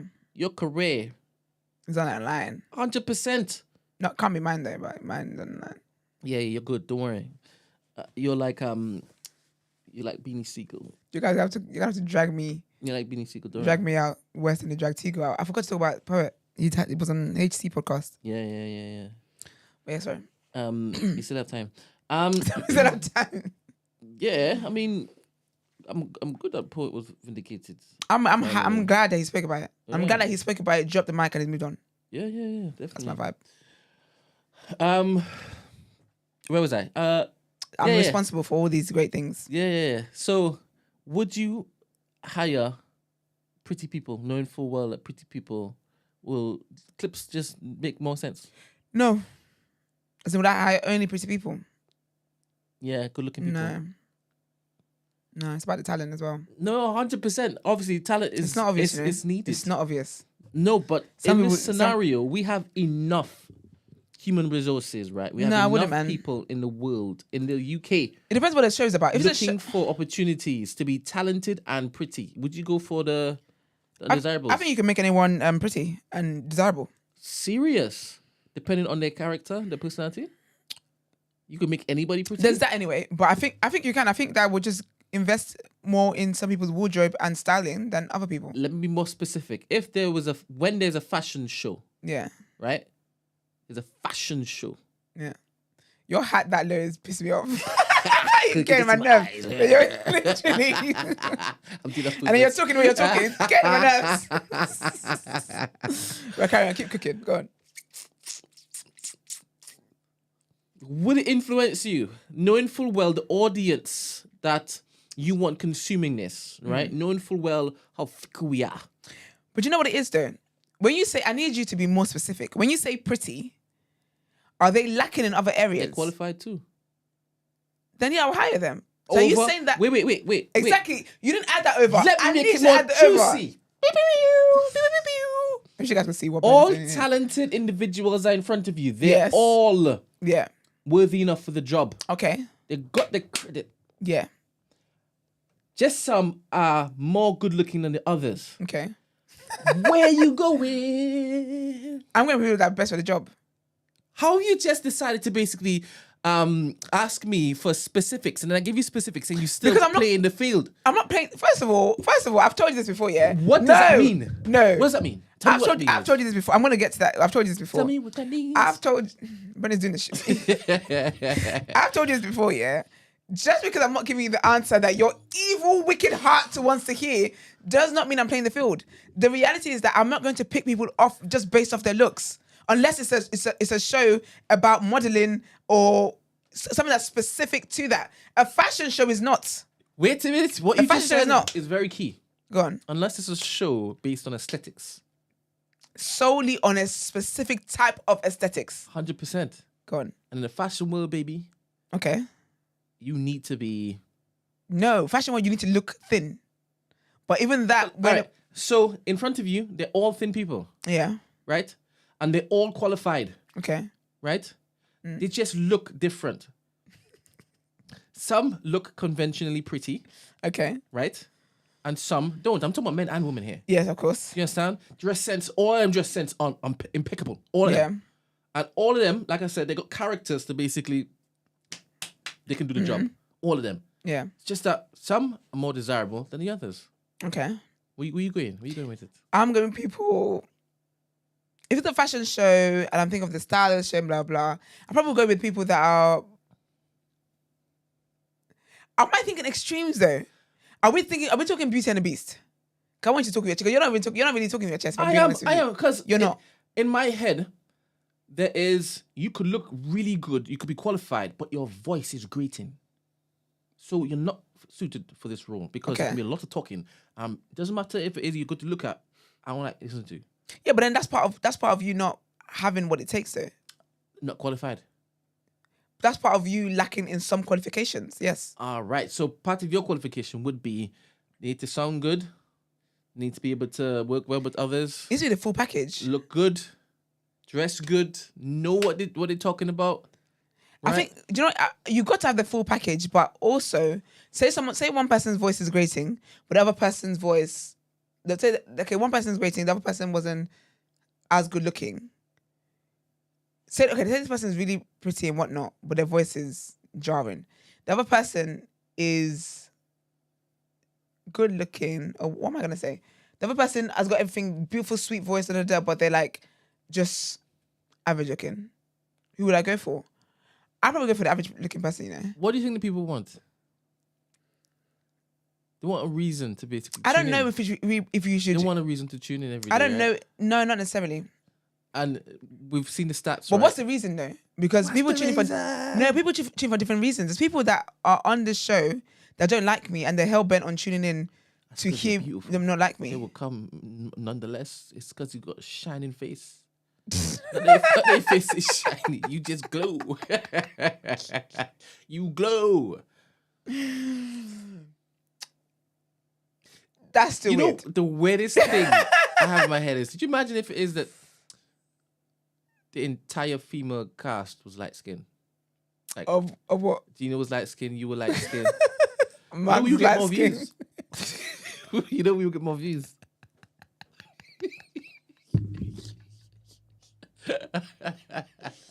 Would you know? I feel like even if I but if I came out here dressed a bit more sensual, you know, I'm going to make a makeup all the time. I'm going to make a conscious decision across all of the shows. Do not have light-skinned people? No, what? What did you say? No, I'm definitely going to have black people, all different hues. 100%. That's wonderful. Absolutely, as you should. 100%. I'm just wondering where you're going. I'm going to be giving all of the blacks and percentage blacks. How many percentage blacks? I'm going to give you an opportunity. 100%. 100%. But if I'm going to make a concerted effort to basically make sure the popping melanated are appreciated. Yeah, but remember we've had this conversation before and I said it can come across weird. So I shouldn't. Well, here, you've heard it here first. Esther's asking me to only hire light-skinned people. Did I finish my sentence? Are you done? I'm done. With your agenda, because that was what was reading your heart, you colorist. You can't overcompensate. You can't put an ad out and then be like, the darkest blacks, you're welcome here. That's wild. No, I'm just gonna put the casting call out and I will just be biased without. Can you imagine? Without, like, you know. You can't be biased. I'm 100% gonna be biased. You can't be. 100% I am. Actually, you know what? Yeah, that's because that's diversity. Eman would argue that that's what happens in diversity hires. I'm definitely going to be biased. How am I not going to be biased? I'm going to give the people what they want. You know, and what they need. But what I'm telling you is that people don't know what they want. People don't know what they want until you give them what you know. No, you don't. They want beautiful people. No, you don't. They want to watch beautiful people saying smart things. No.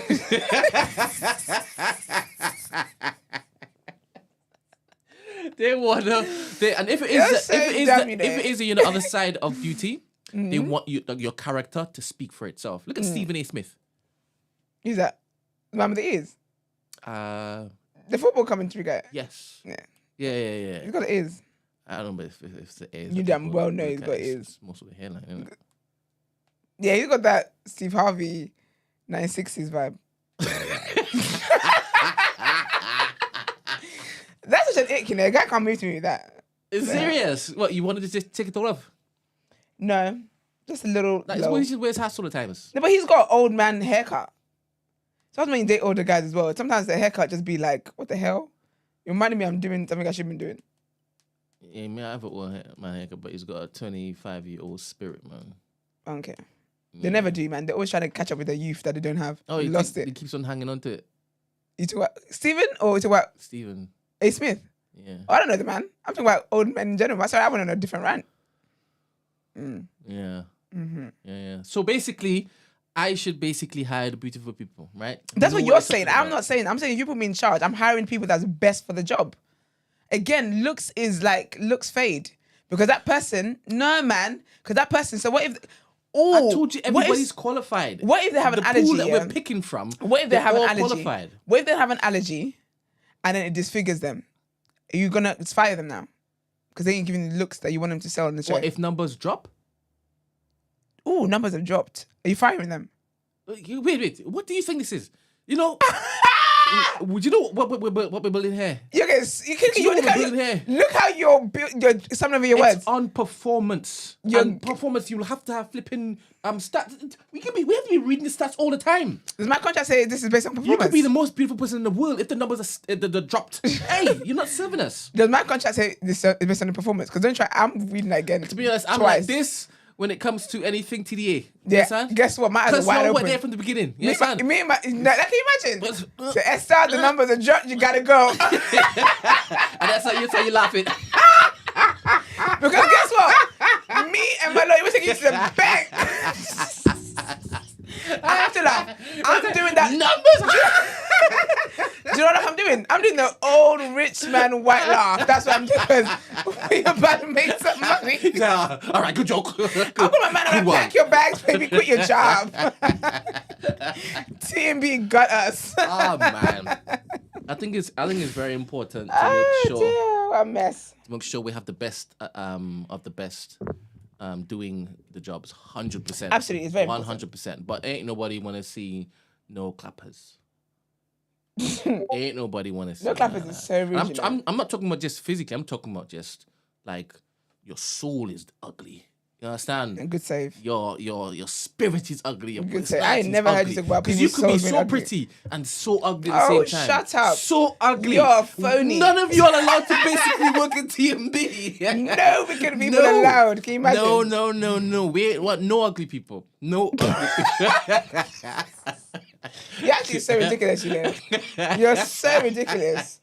It's alright, guys. I'm gonna. And as you already know, I have a different taste in what's beautiful. When beautiful. Yeah. And as you say, it's bordering on fetish. Can you imagine me loving black people so much has told you? It gives me the ick the way you talk. It's not you loving black people so much. Cause I love black men. Tell people which kind of black you like. You sound like an Italian man. That's what you sound like. Wow. And the girls know. See, this is men that like you to food all the time. This is my Cocoa Pops. This is not progressive, to be honest. Is it not? I thought black women would want more black men, basically. Yeah, well, you can love them. You can love us without like doing the most. Loving loud. Absolutely, you gotta love loud, but you don't need to be out here, my if I have any children, my daughters, oh my goodness, I'm been pouring into them every single day. They won't understand anything other than, oh my goodness, you are so beautiful. But you need to though, absolutely. Any other commentary that they get, they're not gonna understand what that means. What is that? Absolutely, and that's how it should be. What is that? That's exactly how it should be. But you ain't gotta be worried about it. Got long story short. But yeah, also Poet was on HC Pod and he talked about Maggie is saying you need to timestamp today's episode for the court case because Brent is talking very wild. Maggie, my lawyer's already on it. My lawyer's watching this as we speak. I don't think I said anything wild. You did. You said I could get fired if the numbers drop. And I'm telling you that it's not my contract. No, it's for everybody that comes after. Do you understand? Trust me. Because Izzy said you're treating Esther like Claire from My Wife and Kids. No. Trust me, go swap me out, Izzy. No. Swap me out for Lin May. Can you imagine? Y'all know y'all have equity in this show. The growth of this show, y'all have equity in perpetuity. Do you understand? Yeah. Those that come afterwards from different shows, it ain't gonna be the same. It's not gonna be the same at all. Yeah, I'll be honest, I don't expect it to be. Sorry, but if we didn't keep this flag running. Oh, now you understand, yeah? All right. I've always understood. All right. I'm just contented. If we ain't keep the flag running, ain't no other show. That's all. That's all. You keep the lights on. What? Can you imagine? 100%. Can you imagine? Yeah, y'all should have like statues in the building. Oh, absolutely. Oh, that default there, what? You weren't gonna have one? What? The founding content creators? You weren't gonna have one? Oh my god. I dare any shows to come on board here talking about we're trying to beat TDA's numbers. This says slash them numbers. slash the numbers. You know, the funny thing about the whole casting thing is we're gonna involve like the people. with the whole cast and stuff, Yeah. right? So we're gonna be able to see what the people want, Yeah. right? And it may completely be different to what we think. Yeah, 100%. And in my mind, giving the people what they want means we're going to have the numbers guaranteed. Right? Absolutely, yeah. And if that doesn't look like what it is that we thought it needed to look like, beautiful. But yeah. You've given them what they want. You've given them what they want. I look forward to like when the building is there and yeah, man, all that greatness. Yeah, man. In the one building, the talent. I was supposed to go and check a venue today, but last minute they rescheduled. Why did that? Yeah. But all that stuff, even the whole casting stuff is going to be made for content. Do you understand? Yeah. It's going to be a content piece so that everybody can enjoy that. Plus, it's like, if you're a wicked person in the heart, I will get myself. I'll work out something so I can be on the table. I'll give you a chance. Yeah, give you a chance. Oh man. Oh, what a mess. Anyway, let's get into asking for a friend. Sorry, I think you said congratulations, Chunkz. Yes, apparently Chunkz is married. I'm honest, I haven't seen it. Brent has seen it though. Yeah. But big up Chunkz is married. That's one. I love when young people get married, you know. I think it's beautiful to make that commitment. Yeah, especially at his heights. Yes, exactly. Yeah. I love that he's obviously looks like he's married a nice Muslim woman. So yeah, that's dope, man. It's just dope to have somebody so hyper visible take this step to make it look as though, yep, marriage is something I'm interested in, even though I have the world. Yeah. And I'm not suggesting that you should now look to glorify the guy or look to say, all right, marriage is for me now, but this next. No, nobody's saying that. It's just nice because we've seen him in his singleness. Yeah. And he's in the quote-unquote independence. And now he's making this particular commitment. And I guess he's shared it. Yeah, it's been because he's been very transparent about his journey as well. So, big up Chunkz, man. Love that. Yeah. All right, asking for a friend. Where is it? There we go. Ciao.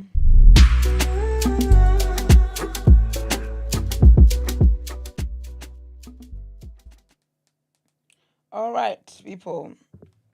Big up. Oh, today's dilemma person is age 17, so we'll take that into consideration. And we've said give as much context. And the subject is, you're not your type's type. What do you do? Hey, TDA crew. Do we even want his name said? Yeah? Do we want the name said? I'm just not going to say people's names. Yeah, just don't say it. Yeah. I just always think it's cute when they say it, but okay, we'll always leave a name out. But unless they say that we can say it. We can say, yeah, but they tend to say that at the end, though. Yeah. Do you know what I mean? Hey, TDA crew. I like that you read it in real time. It's good. Yeah. Hey, TDA crew. I'm Dep. I started watching after the first Brampton Manor episode last year. Both Nimi and Olivia went to my college. Oh, lovely. But I'm the year group below, and I always watch TDA after school. Basically, after watching yesterday's episode with Herb's Dilemma, I was wondering what to do if you're not your type's type. It seems harsh, but what does one do? It reminds me of the Dwayne Guy situation where he said he knew what he liked, black girls, but he wasn't their type, so he kept feeling rejected and hard done by. I felt like that before, even though I have a boyfriend now. Big up you, babes. Is it a thing of you need to take the hint and realize that what you tend to like doesn't like you back, and you should change your type? For example, I wouldn't want someone who likes black girls but keeps getting rejected by them to go outside his race because he knows he's more their type and there's less chance of rejection there, i.e. going where the love is. It's giving settle or going with the second option. Sometimes going where the love is isn't self-fulfilling for everyone, yet staying firm on what you like, non-negotiables, may lead you to be single for a long time, which isn't what everyone wants. Anyway, if you can help with some clarity, I'd appreciate it. Love, person. For Brent, you don't need to read this out, but you can if you want to. P.S. I've done a recent sociology study which shows a multitude of reasons why black men are the most likely to date outside their race out of every other group. Some research shows that 1, they are the most sexually desired by all, as they are the most sexually objectified male group. 2, Black women tend to be fixated on a certain type of look on a black man. And the black men that don't look like that tend to date outside their race, but black women get more lenient with their type as they get older. True. And thirdly, black men find it harder to settle down with black women and have a happy family life than most other racial groups. Just thought it might be an interesting thing to add to the conversation you have. Big up you, babes. What an intelligent young woman. Your A-stars are coming for you by the grace of God. Amen. I believe that if you're not your type's type, you got to just abort mission and keep moving. But I think that it's tricky though, because for example, I feel like saying that in a physical, in aesthetics way is easier said, right? Than if it's like race-wise. But again, I'm also the person, I don't believe that because one person, two people, hell, even if 10 people rejected you, that means that you're going to be rejected by the whole race. I don't believe that. So I say if it's what you want, you just got to keep going, man. Does that make sense, what I just said? Oh, 100%, as in the keep going stuff, because that's what Christy always says, right? Yeah. I will believe and believe and believe and believe and believe and believe and believe and believe and believe and believe and believe and believe and believe and believe and believe and believe and believe. Okay, we get it. You're believing. Believer. All of these things are case by case. Word. For me, it's case by case. I mean, I would need to know so much information about that said person because this whole believing may not be the most fruitful approach. Yeah. To achieve the outcome. Because with what this young lady said, 100% what you want may not want you. And that's the biggest thing. Yeah. You want to be wanted by those you want. Right? But we don't live in a perfect world. We absolutely where not. we get everything that we want. We do not. So sometimes we have to change what it is you want. Does it depend on what it is that you want, though? We have to change what it is we expect. Okay. Because you could continue wanting whatever you want. Do you understand? And in my head, you're not going to change what you want until it is that you realize that if you're never going to get that, you're going to be alone. So you need to basically shift. Are we saying this because the people that the person keeps meeting isn't it or whatever, yeah? Because think about it. Say, for example, I've only ever met guys who have been, let's just say I've only been in situations where guys have been dishonest with me and cheated on me and whatnot. And now I'm like, I want to be with a guy who is honest and whatever else. You've never wanted to be with the guy who isn't honest. Yeah, but I mean, that's what life has dealt with me. No, but you've just mentioned what life has dealt you, right? You can't say, no, I want to be with the guy who's honest. You always want to be with the guy who's honest. Yes, but that's what I'm saying. So, say, for example, people that are like, I want to be with a black woman. But the black woman, they're trying to... Basically, what I'm trying to say is that this thing about changing what you want or redirect or reshifting what you want, does that only apply to certain things? Because if it was to do with a character, with something, a character trait, would you tell me to shift what my expectation? If I only meet liars or I only meet toxic men and I say I want to be with a good guy, but I haven't come across one, would you, not good guy, but a non-toxic guy, would you tell me to shift that? So it's a I'm getting a bit confused. Okay. Because you're not going into courting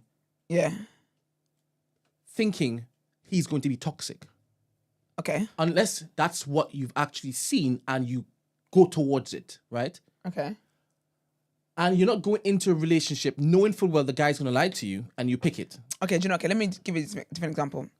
Because I think, do you get the point I'm trying to make though? Is that, do we, us telling people to change what it is that they want and what they're going for, is that because we don't see those things as that important?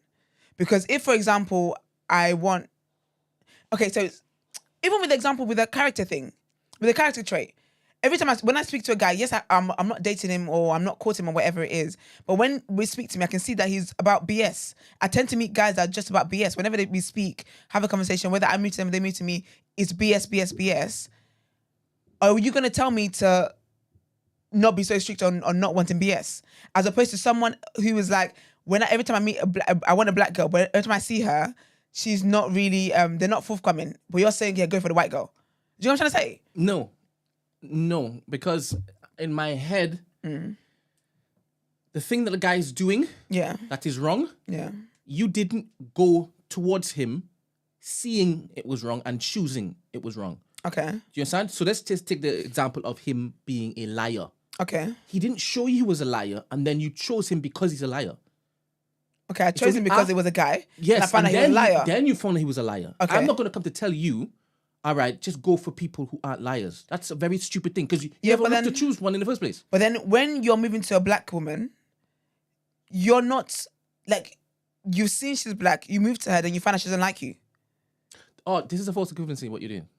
Why is it? Because you've just switched out the liar to black, to be a black woman. But that's what I'm saying. But that's the point of what my question though, okay. is that do we tell people to change what they're looking for because of the value that we think that that thing has, what they're going for has?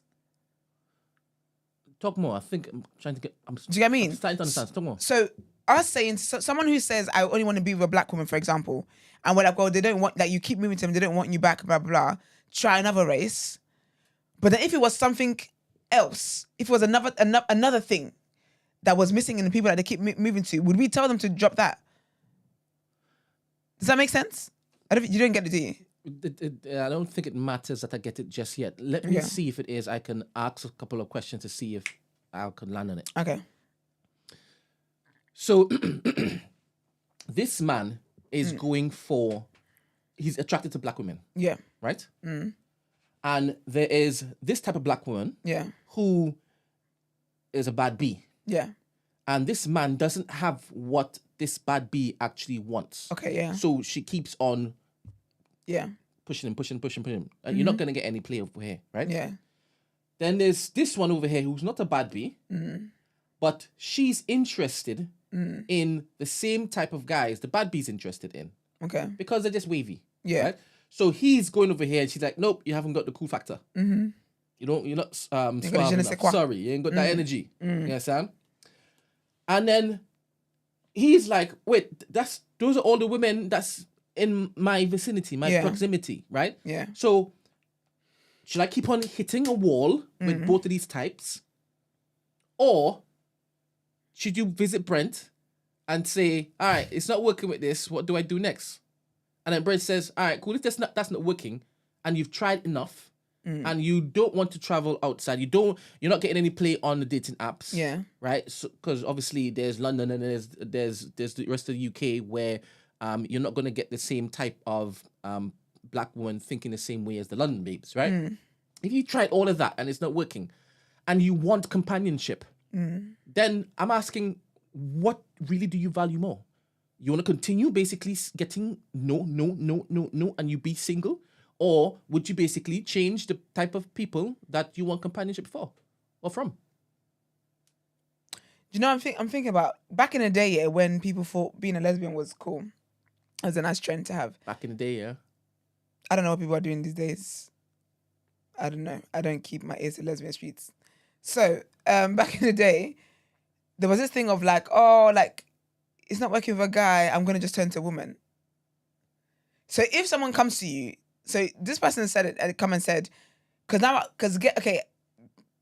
guess we're not getting the character thing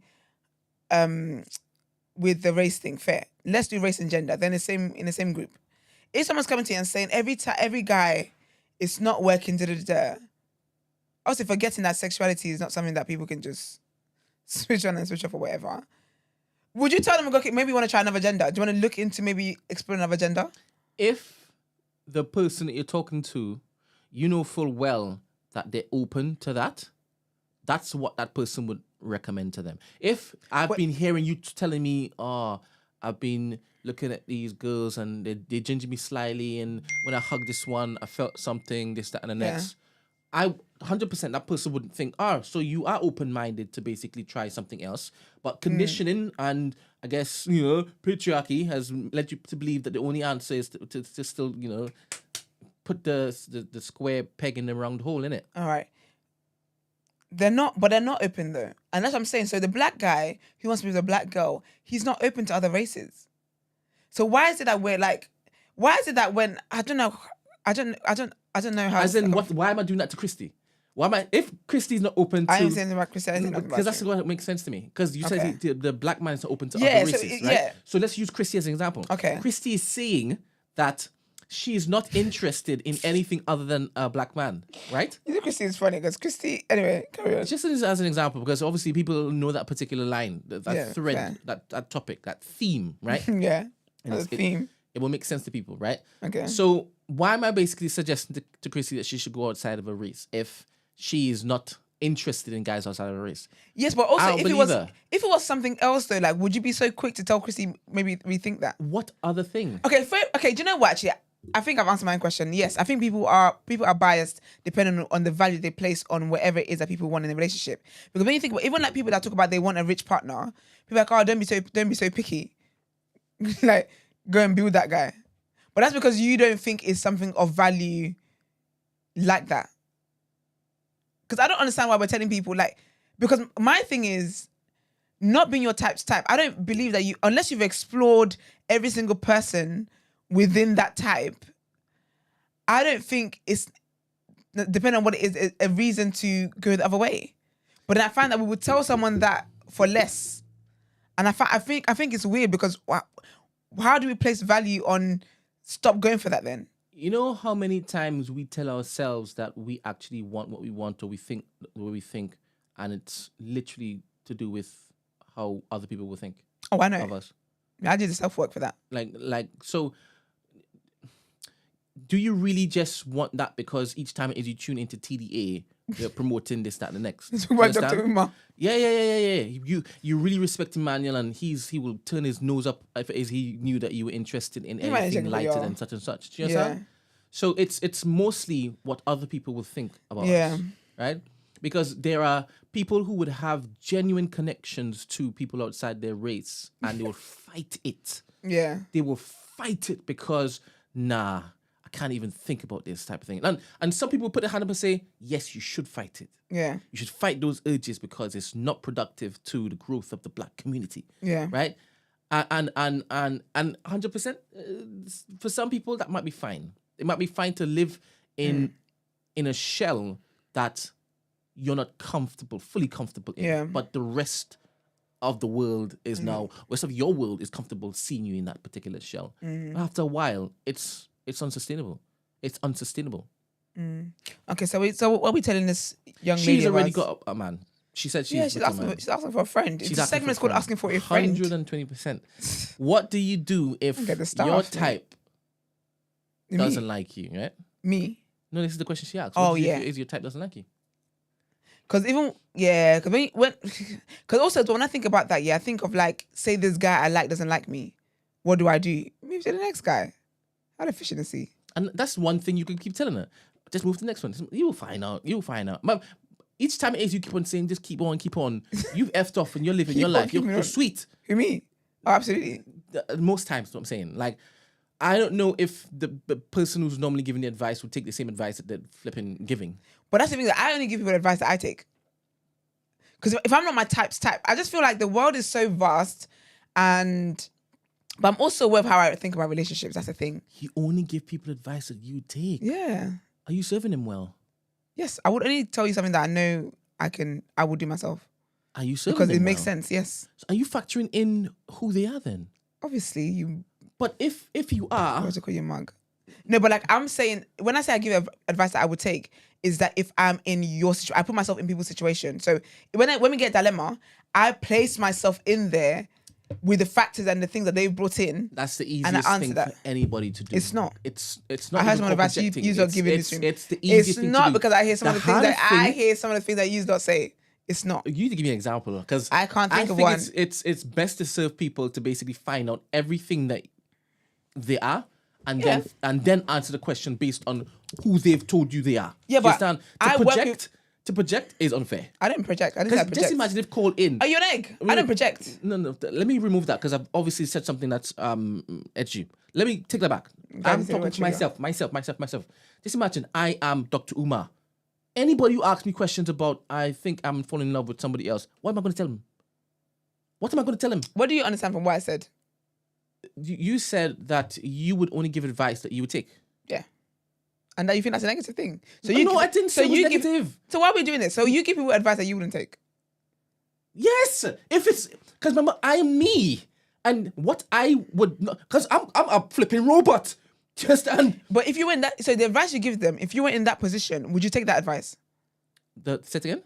The advice you give people. For me, it depends. No, sometimes I wouldn't. Wait a minute. Sometimes I wouldn't do the thing I'm telling them to do. I wouldn't do it because Why it doesn't serve me. Because it doesn't serve me. No, but I'm telling. No, but I'm not thinking. No, you're not you. If you were in their position, and the advice that's being given, do you think that advice is good enough to help them out of their situation? It depends, and everything depends on what the actual dilemma is. For example, if when it comes to domestic abuse and this, first thing I'll say, leave. But that's not just. Yeah, obviously that's different because that's what I'm telling you. Case by case by case by case. It may. Yeah, but that's obvious though. No, it's very important for me when it is I'm talking to be obvious, right? I need to be very, very clear. And when it is that I heard you wouldn't give anybody advice that you won't take, I know that I'm not like you. I would not always give the advice that I would take because I'm not them. And the situation they're in is not me. So why are you giving them the advice then? Ask the question differently. So you're giving people bad advice then? No. That's what I'm hearing. Yeah, and because you probably have a scenario in your head. No. Head is blank. Then let's get this clear because I want you to understand what I'm saying. For example, and it's best probably to give examples, right? What I just said just now. This person has said they find themselves. No, because I have to impersonate Emmanuel because I'm fine with the whole go where the love is. Do you understand? That's my kind of steez. So let's say I wasn't go where the love is, and I was all about no, do not look to cast your eyes on any snow bunnies, right? Right? Don't go with any great whites. Don't care. Or bad whites, right? And this person calls in. They're living in Shropshire, right? And they've genuinely found a connection. This person is open-minded. This person understands the culture as much as they can, right? They're open to basically leaving their family because their family is racist and this, that, and next. I'm cutting that off. They're not bringing anything nasty and negative into the particular situation to basically compromise who you are and what you want to build. And they're telling me, should I give this person a try? Because I'm conscious that each time it is I tune into TDA, you guys are telling me this is not the best thing for the black community, right? Yeah. Because Miles says it dilutes the pool, And Christy's like, right? And they've come to ask me this. Yeah. The advice I'm going to give them isn't what I would take for myself. I wouldn't take that for myself. Because I'm not even bloody interested in white women like that. Okay. That's not my life. Yeah. Do you understand? So I'll tell them, hey, it sounds as though, hey, this might be a good thing for you. Try it out. And see how you feel, right? You could always change your mind afterwards, right? It's not a lasting thing. There's no binding commitment. Do you understand? Try your best and make sure you pour into it, just as you would pour into any other relationship, that you wouldn't see where it goes. But you know what's interesting? That's the advice I would give them, because in that scenario when the person's written, I have imagined that I am that person who is open-minded, who has no problem dating, who has So the advice I would give you is that you probably care about what other people think. You need to explore why you think that, why you care so much about other people's opinions. However, try this out and see if it works. So you're doing exactly what I do. No, you are doing exactly what I do. Listen again. Listen again. You've placed yourself in that particular person's life. Yes. You are no longer Esther. Yeah. And you've just said that. Yeah. And I told you that's what I do too. I'm not myself. I am now them. Tell me as much information as possible so I know how you're living. But that's what I said. You said you're not going to give anybody any advice that you wouldn't take. You, Esther. Okay. Because if I was Esther, if I was that person, if I was the person that wrote in, as in Esther, I became that person that wrote in, I'm doing what I've told them to do. Do you get what I'm trying to say? You don't get it. It doesn't matter. No, it does matter. No, I don't get it. I don't know if it's semantics. I don't know if it's a me thing. The only reason why my ears pricked up is because it sounded as though you were saying you're only going to give them advice that you would basically do. No, so it's not because if I can't relate to that, then that's not advice that would ever relate to me. So when I say I'm giving someone advice that I would take, it means that I'm putting myself in your position, And so I'm imagining that I'm that person. And the reason why I can trust to give you this is because if I was you, I would take this advice. Amazing. So we're on the same page. We're I don't want to Spider-Man, be a page Spider-Man. anymore. We're Spider-Man. Nah, I want a Spider-Man movie, man. Why do you not know? Wait for Marks again, but give me Spider-Man with Marks again. But we've just realized that we're saying the same thing. I know, but It's not satisfying to you? yeah, man. Oh, pooey. Yeah. I don't want a Spider-Man movie. Fair. Nah, it's all right. Spider-Man another day. Anyway, so what we're saying? So go where the love is or your type. I think it just depends on the individual, to be honest with you. I feel like everyone knows what it is that they can deal with and like what their negotiables are and what their non-negotiables are and stuff like that. So you've got to... Sorry, this dilemma stress me out sometimes. Because I'm just like, just live. Live. Just live. Whatever makes you happy, do that and stop worrying about what other people think. Other people are going to die. Other people are going to die. You're probably going to die as well. We all die at some point. And I feel like, I always think like, if you're on your deathbed, will you get happier? Like, will you feel happy knowing that everything you've ever done in your life was based off other people's expectations? All right, so now we've run on to it being a case where they care about what people think. But the dilemma was, what does that person do if their type doesn't like them, right?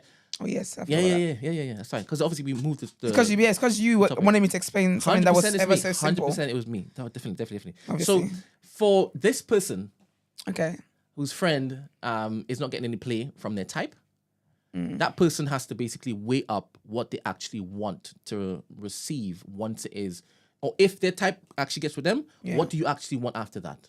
Like, what are the standards of living do you want? Is it that you want to feel loved, right? To be treated well, right? To go places and be with a humorous person, right? Do you want to wake up with the security that this person's choosing to love you every single day? If that's the case, you can get those things in other men, right? Yeah, in type that's not your type. So the same way, how what informs people's desires? Like, why do you think you like what you like? In general, or like... Sorry, when you said I was thinking, let's just say, 100%. Because you said that they've looked different over the years, right? So it's more so the character of the person.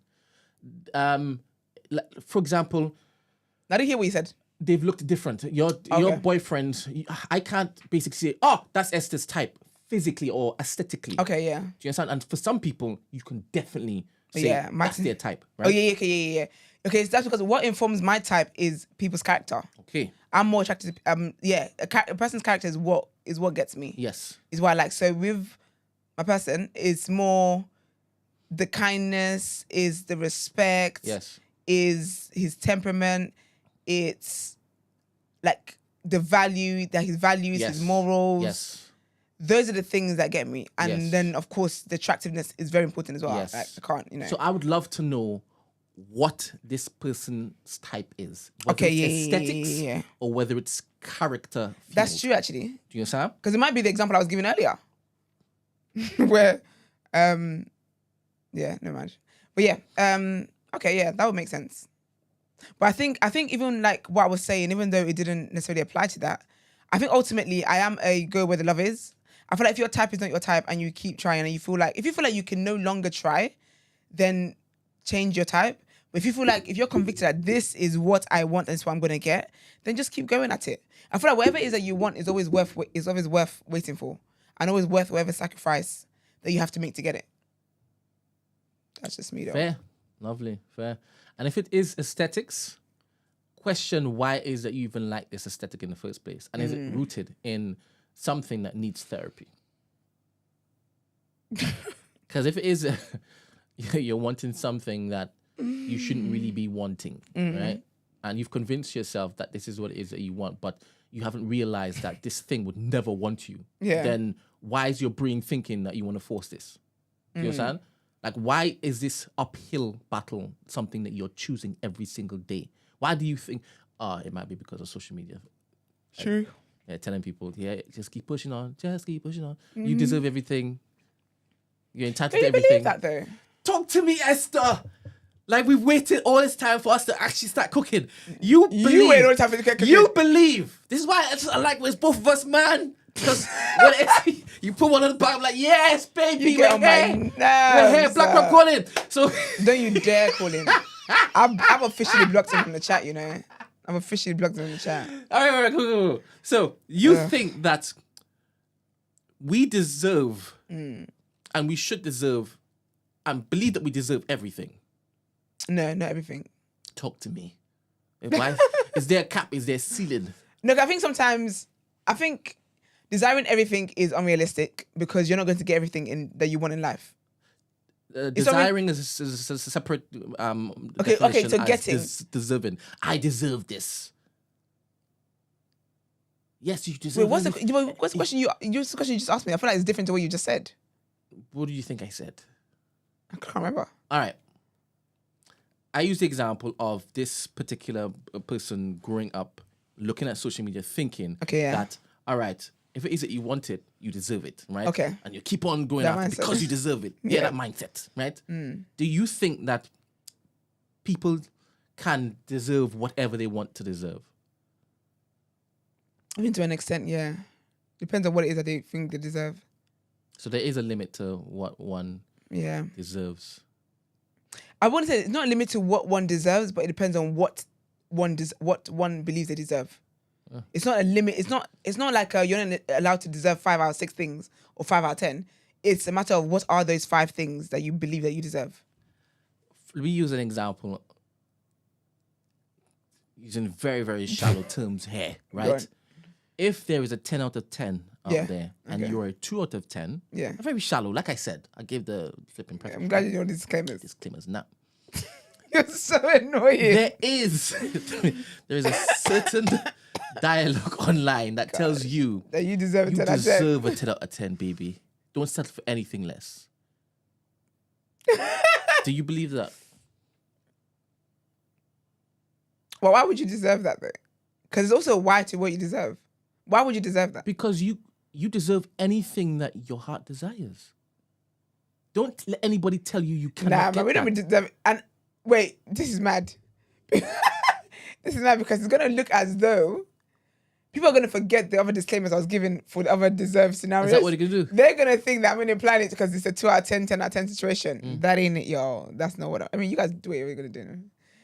But I don't actually, when I think about it now, I don't believe that we deserve everything that we think that we deserve. Some things are other things that other people deserve that you're cosplaying. And some things are just not, they're not as important to what you think you deserve. I think the reason why I probably have an issue with that is just silly sometimes, with the whole deserving thing. Because sometimes you say you deserve something, but you haven't put in the work for that to come to you, or you're not even like so you see, sometimes you can say you deserve something, yeah. She just said, "What do you bring to the table?" Because there's this thing is, hey, you at the table, and you're like, nope, you're not the table. You are as empty as the damn table. All right. Yeah, because there's this thing where it's like, you throw me off now. That's all right. You can. No, it's not all right. Gather yourself. I feel like you can say you deserve. Okay, so you can say you deserve this thing, but will that thing look at you and feel like you deserve to have me?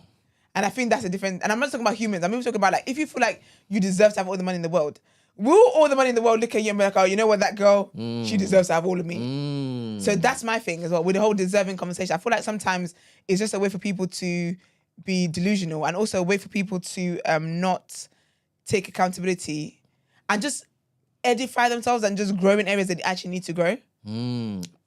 So, Are we doing our young sisters a disservice, exposing them to all of these particular narratives that they should expect the world, even though the man would think that she doesn't deserve to expect the world? she should expect the world, even though the man doesn't think she deserves to expect the world. Yeah, when I say the man, I'm just talking about society. But what's the world that she's expecting though? The things that she hasn't worked for, but Like- that shouldn't mean that she shouldn't want them, right? Like,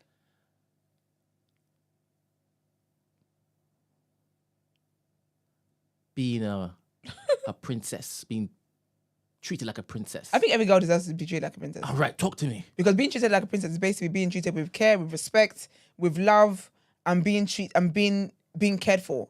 And in the same way, I believe that every guy should be treated like a prince as well. Like, I believe that every person in a relationship should be taken care of. So when I think of princess treatment, because I think that maybe there's two different types of princess treatment. When I think of princess treatment, I think of, like, you make my life easy, but I do that for my partner as well. But there's also that other princess treatment where it's like, maybe it's more more monetary princess treatment, where it's like you shouldn't have to pay for anything. I don't believe in that. I don't walk by that standard. I think it's very unrealistic for the world we live in. But should we be teaching that to our daughters? The unrealisticness, or I think we need to be realistic with them and let them know that that's not realistic. I think it's unrealistic to be with a guy and expect him, unless he's a millionaire, which majority of men aren't, to expect him to like handle everything financially, when it's not a case where you've made a deal to be at home and be the homemaker and take care of the children. If that's the case, then absolutely yes. In that case, I actually think women should be paid salaries for that. That's a whole different conversation. Yep. However, if it's a case where I work, my partner works, but then we only spend my partner's money, where's my money going? Yep. And I just got to save my money. I think that's I think that's unrealistic, and I don't think that's very fair. Yep. I think that's it doesn't, my spirit doesn't take to that. Yeah. And I think there's a lot of things that I think young girls and young women are exposed to that I really don't like. Yep.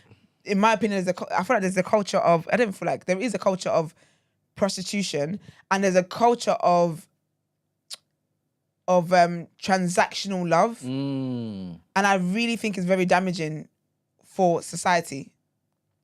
And I believe both genders play a part to it. Mm. I've known guys who have money or whatever, and they've been with girls who are demanding, and they're like, no, and they've exited it because that's dumb.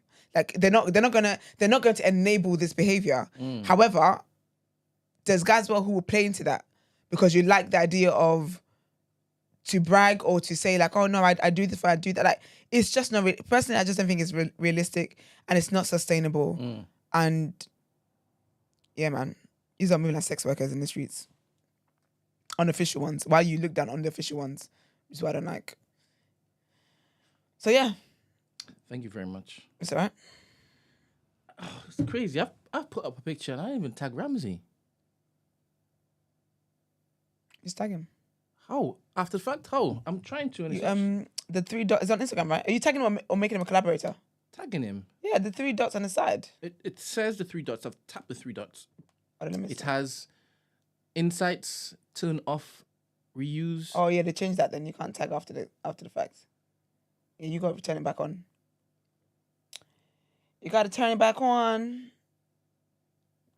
Move things around. See what to share. So Brent's having technical difficulties other there. Yeah, but look at chat. Chrissy's gonna fight you next time she's in here. Is she here? She's gonna fight you next time she comes. No, but is she here though? Here where? Is she in the chat? Yeah. What did I say that was wrong? I just used this example and I said, should I still be doing what I do to Christy? That's what I'm saying. I thought I did a good thing. Christy will let you know when she comes in. Levondre, no, I didn't say that.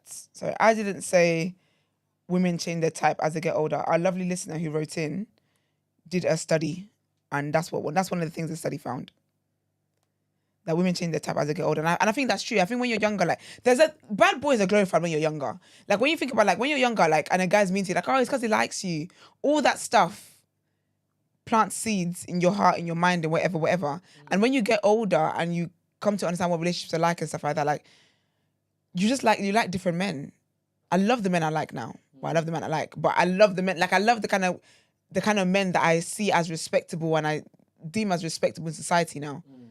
When I was younger, I don't know. Anyway, this has troubled me. It's because the tagging or Christy? Like he's a second thought now. I feel like he's a second thought, and that wasn't the case. I thought I tagged everybody. Do you understand? That's what you mean. Yeah. And it was about the rotation, wasn't it? Yeah. It's worse. And his face is right there. Because his face is there.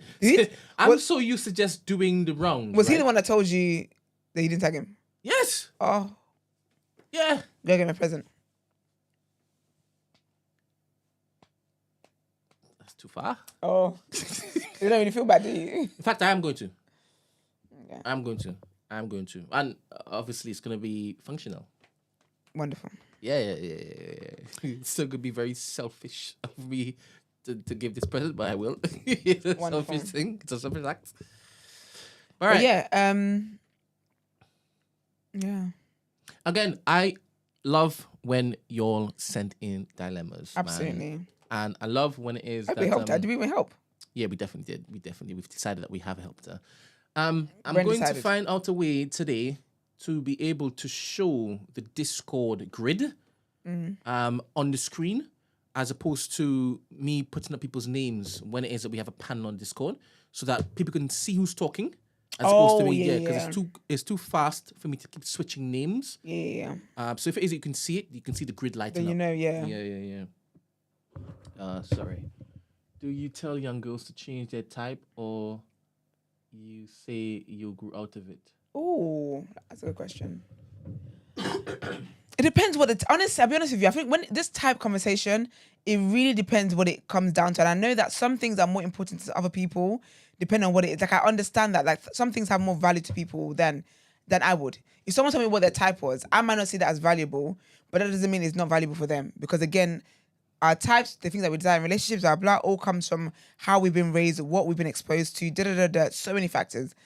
So it's not that, but I think that as you grow older, you get to know yourself more.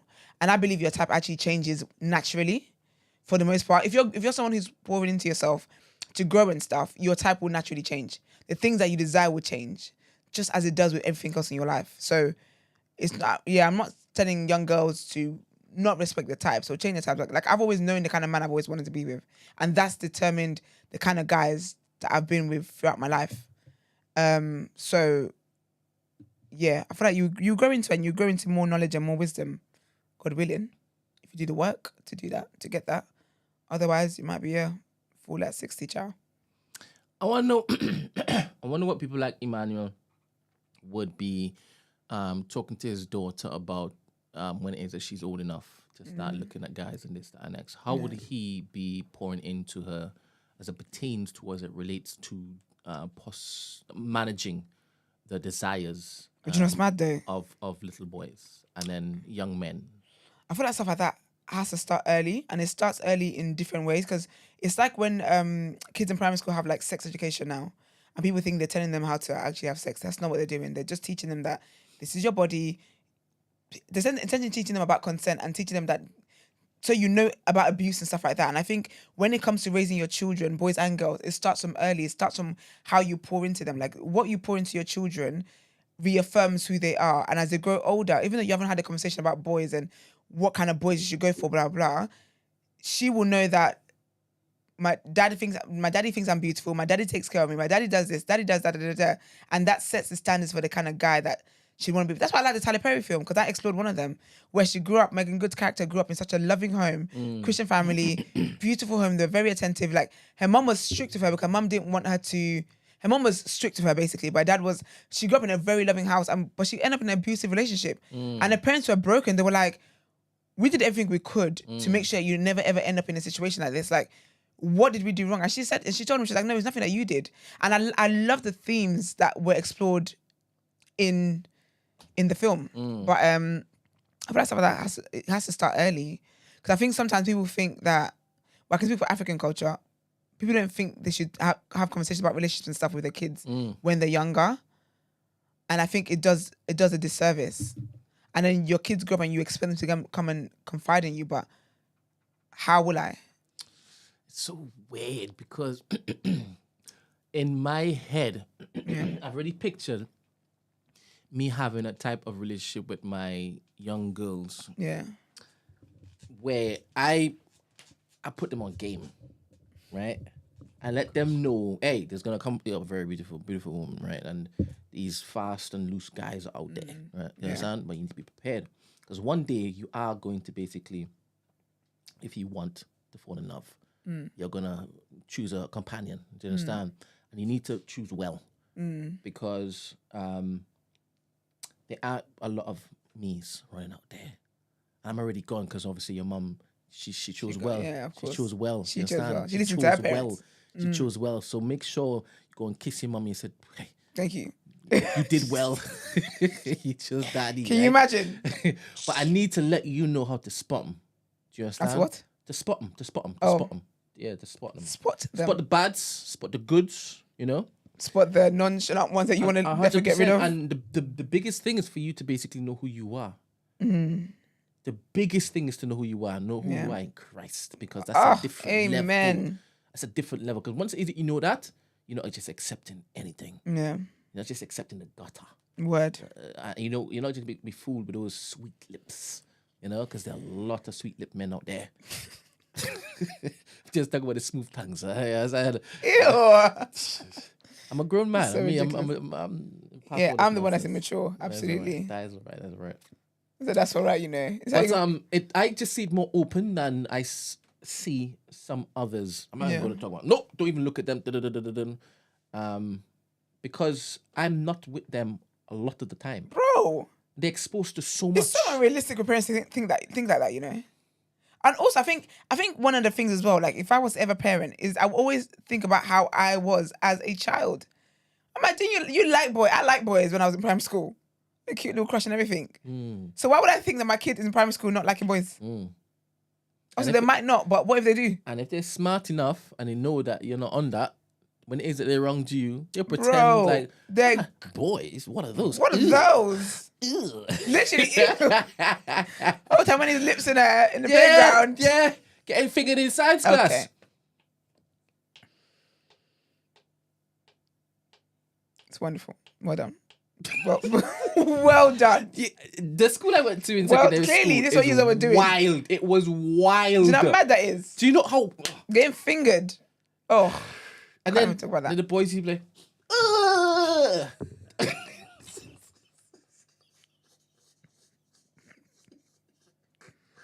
I felt so sorry for these damn girls, you know. I think that's not so bad, man. And it was as though they were doing it to get validation, and these boys are such animals, and then just ruin their life afterwards.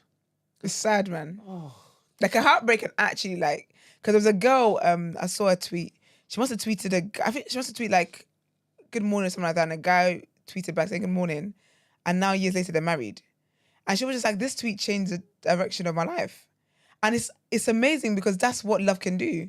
Like meeting them, not even just love, but like in terms of human interactions. Because even friends, people meet a friend, and that friend can completely derail your life or completely put you on. Like I find it so interesting. Segue. Go on. Would you want your because man... we've been on topic. Would you want your man to fight every single day to not be difficult in communication with you? What do you mean? To choose every day, anytime I interact with my babes, I'm always looking to see the easiest and most efficient way to, like, just to swerve drama and tension and confusion and this, that, and next. No. You don't want him to do that? No. So you want him to basically choose violence each time? No, because I don't think it doesn't have to be one extreme to the other. How is that an extreme? Choosing violence? No, the first one. Because then what you're doing is you're just ignoring things. No, I didn't say anything about ignoring. I'm saying choosing not to be difficult. But what's choosing not to be difficult though? For example, if you are a person who you like to win, okay, in arguments, or discussions, you've upgraded the discussion to an argument. You don't see anything other than I need to win. Yeah, you're always going to be difficult, even if you're shown to be in the wrong. Yeah, you're not conceding. You're not looking to give so that person could. All right, let me just rest my shoulders because I know that the contention, it wasn't because you're just trying to win. More so is that you didn't understand what I was saying. Okay, Do yeah. you understand? But if you choose every day to be difficult, especially when it is that you're wrong and you're strong with it, that for me is... So is that him or his partner? No, would you prefer your partner to choose every day not to be difficult? Yeah, but why are we difficult? Because I'm hearing what you're saying. I'm just thinking, just have conversations. All right. So one part of this is for us to be brutally honest about ourselves, right? Okay. When it is that we enter an exchange, Yeah. and our egos are in the mix, Yeah. right? Yeah. Sometimes our partner knows us very, very well, more than anybody else, knows full well what buttons to push, certain things to say, how they say it, even in the silence and whatnot. All of these things, you know that they know that they're weapons, right? And for us to be brutally honest, we can admit sometimes that when it is we start a back and forth, we believe we're in the right, right? Yeah. And there are times when in the midst of it, we're proven to be wrong, but because we're so far in, we don't want them to get this. We don't want them to have this win because they might use it, or I just might feel like something's been taken from me because I'm never really in the wrong. Yeah. You understand? But this time, this might be something that sticks, right? So we either be very difficult, or we gaslight, or we basically try to I need us to be brutally honest here. Brutally honest, right? And obviously, after the fact, there's certain ways we can, quote unquote, look to apologize, right? There's certain means that we deploy where we apologize, right? Because we know we did wrong and we shouldn't have really reveled in the fact that we gaslit you. So I apologize after the fact, right? I'm asking, so picture you in that time. It may not be something that you've ever lived through. Just try to embody you that. Are so funny, try to embody that. Would you prefer your partner choose every single day to wake up not to be difficult? Yes. All right. I thought that's what relationship's about. The ideal relationship, 100%. No, but even the not necessarily. I don't think it has to be an ideal, because I think, for me, for example, say I was the difficult person, because the way I interpreted your question was, say I was the difficult person, and my partner's just like, okay, yeah, you're right. I don't want to deal with that. I want you to say, no, you're wrong, and you need to listen to why you're wrong. I don't want you to just be like, yeah, you're right, yeah, you're right, yeah, you're right, you're right, because I find that it's like as if you're trying to shut me up, and then you're just tolerating me. I don't want to be in a relationship where I'm being tolerated. I don't want to be in a relationship where you can't tell me, this, that, and the other. Do you get what I mean? Oh, 100%. So that's why I don't think it should be in an ideal relationship. I don't want to be in a relationship where I'm tolerating the person I'm with, because I feel like that sounds like a situation one would either have to tolerate or leave. And guess what I'm doing? Do you, or have you seen any of your friends, right, say they want something? Yeah. And you've witnessed this, right? They want honesty. They want for the partner not to just be compliant because the partner's not getting any purchase in the dialogue because this person's stubborn and they don't want to be seen as wrong. Yeah. Right? And then the partner says, all right, fair. But the next day, that same person wants the opposite. Yeah. You've seen that, right? Yeah. Do you know how damaging that is to Of the course it male is. psyche? Yeah. And do you know sometimes the man will be like, I can't win. I can't keep up. Yeah, I can't win. And let's just say you are a therapist, Yeah. right? And this has been brought to you, this couple, and you can see, you can identify, that's what it is. How would you talk to both of them? Do you know what I'm doing? I'm doing the Audrey and Tolly. Leave her, bro. So you would tell him... No, I'm joking. No, but honestly, do you know what? I feel like sometimes some people... Do you know what? When it comes to relationships, I feel like sometimes you have to do your work by yourself, you know? Some work can't be done in a relationship. And people like that, if you're like someone who is like that, there's reasons why you're like that. Maybe they haven't always had someone. Maybe they've always been let down or whatever. Like, there's probably some kind of childhood situation or family situation, or that's the character that's in the family, whatever. So it's going to be difficult to do the work alongside with them to get them to not be how they are. And sometimes I believe that people need to do the work separately outside of a relationship. Then when you're ready, come back into this. But I think if I was in that third position, I would. I mean, obviously, it would be my job to explain the guy's side to the person, and explain, like get to the root of why she's like that. Explain that to the man, but also let her know what she's doing to him, but also the effects it's having on the relationship, but also with him as well. I don't know how he can handle it. Another question. I think people enable people. That's another thing. Can't be complaining about what people are doing to you when you be enabling it. Fair. Are there situations where a stubborn man is worse than a man that's cheated? A stubborn man is worse than a man that's cheated On you. Being with a stubborn man is worse than a man that's cheated on you. Yeah, because stubborn is consistent. Say you cheated one time. That's a cheating. I mean, lifetime consequences. But stubborn is just a lot, man. And could you build a home with a stubborn man? I can't. I couldn't. Do you think that you've ever been stubborn in your life? Yeah. And is that something that you don't want to basically take into your future? Absolutely. Do you think you've completely been like healed from that particular blight? No. Oh, as in From the stubbornness? Yes. No, I have moments where like something will happen and I'll be like, da-da-da-da-da. And my man's like, think about it like this. And I'm like, no, but I can't give the example without my business. Like, it's something I can tell you privately. I can't put my business out there. But that's fine. say, for example, like he's giving me advice to, something's happened to me. Someone's done something to me and I'm annoyed about it. And he's just like, okay, like he gives me very, like he's chilled, whatever. But I'm like, no, but they did this. And I'm like, I'm stuck on what they've done. Yeah. And I'm annoyed about what they've done. Yeah. And I'm like, no, I'm going to match energy. Yeah. And he's like, yeah, but you're not going to be happy that you match energy to Yeah. I can be stubborn in that regard. But then after a while, I am someone who, I do listen. Yeah. I might not listen in this moment because my emotions are high. Yes. But I tend to come back and be like, you were right. All right. Not after I've done it, by the way. I'm just like, I've thought about it. You're right. Amazing. 2 questions, right? Off the back of what you just said, remember to repeat to me what you said if I forget. Do you think a woman's hormones are attached or informs or affects her stubbornness? I think it can. Serious? No, not even I think it does. Because sometimes I'm like doubling down on something that's not that deep. And then I'm like, oh, period is coming. Whoa, wee! I've told you this many times though.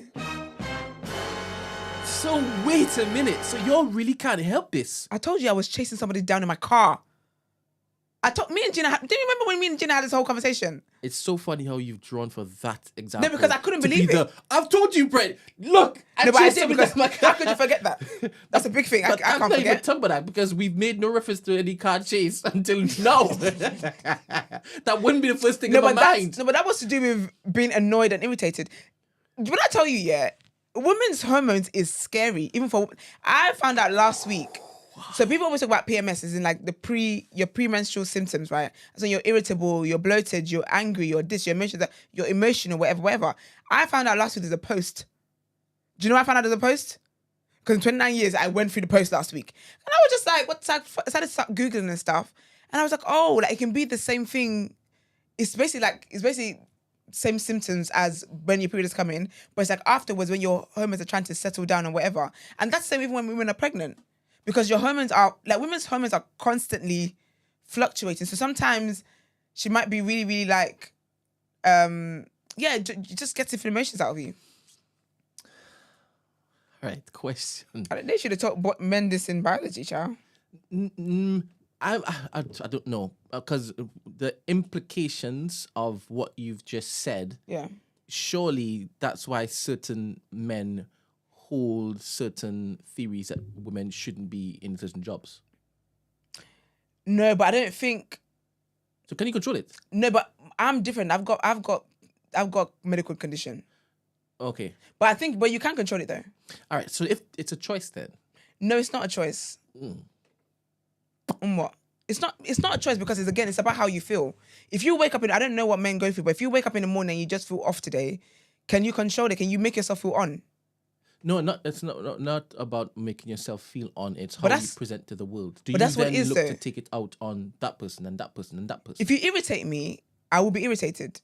But if I keep myself to myself, if I'm able to be indoors today and you will not know about this, then you won't know about it. But if I'm in a position where I have to go and fraternize with the world and you know it, but there's times where there's certain things where, honestly, it just depends. It depends on a woman because every woman's emotions and stuff is different. I don't believe that having fluctuating hormones is reason enough to not have women in top positions, to not have them be decision makers and stuff like that. Because again, every woman's hormones is different. Not every woman, like there's no book that affects every single woman. The things that I go through, some women can't relate. They absolutely cannot relate. They don't know what that feels like. They don't know what that means. And some things that other women go through, I will not be able to relate. So I don't think it should be a case where all women should not be allowed to be in positions of power just because of this thing. But also as well, depending on what it is, I feel like for the most part, women know, like you could just stay away from people. If I'm in a position of power, I won't choose to fight anybody at TMB. Otherwise, I'll fire you. I agree with what you're saying. I agree with what you're saying because how I see it, yeah, like they're looking to get Trump to run the world. Yeah. And he is an emotional wreck. And he's impulsive and he's an idiot, right? So if men are allowed to be emotional and make stupid decisions, to be stubborn, left, right, and center, why shouldn't women also be? Exactly. Emotional? Do you understand? Yeah, and men have something worse, I think. Ego. Oh, whose ego do you think is worse when deployed? Men or women? Men. Why do you say that? Because people are killed based off men's egos. Because men fight with other men because of their ego. Men kill women because of their ego. Because of that feeling of being rejected, of like, who you talking to? I'm a man. You can't talk to me like that. I think men's egos is very dangerous. Very dangerous. Yeah, I agree. I think the scale is heavily tilted over. I think women are emotional, but being egotistical is also an emotion. And being angry is an emotion. I think when it comes to women's, like because it's what you said, like with Trump and stuff, like he's a grown baby. He's an adult baby. But people wouldn't see him as emotional. But if there was a woman that was doing every single thing that he's done, they would classify her as emotional. But anger is an emotion. Like wanting to be a tyrant is an emotion. It's the anger and the annoyance and whatever emotion that you're feeling that's fueled you to do what you're doing. All the wars that we have are from men being emotional. So you're right. Yeah. Yeah. You're right. All right. Thank you very much. Amazing. It's all right. Let's get into our last headlines.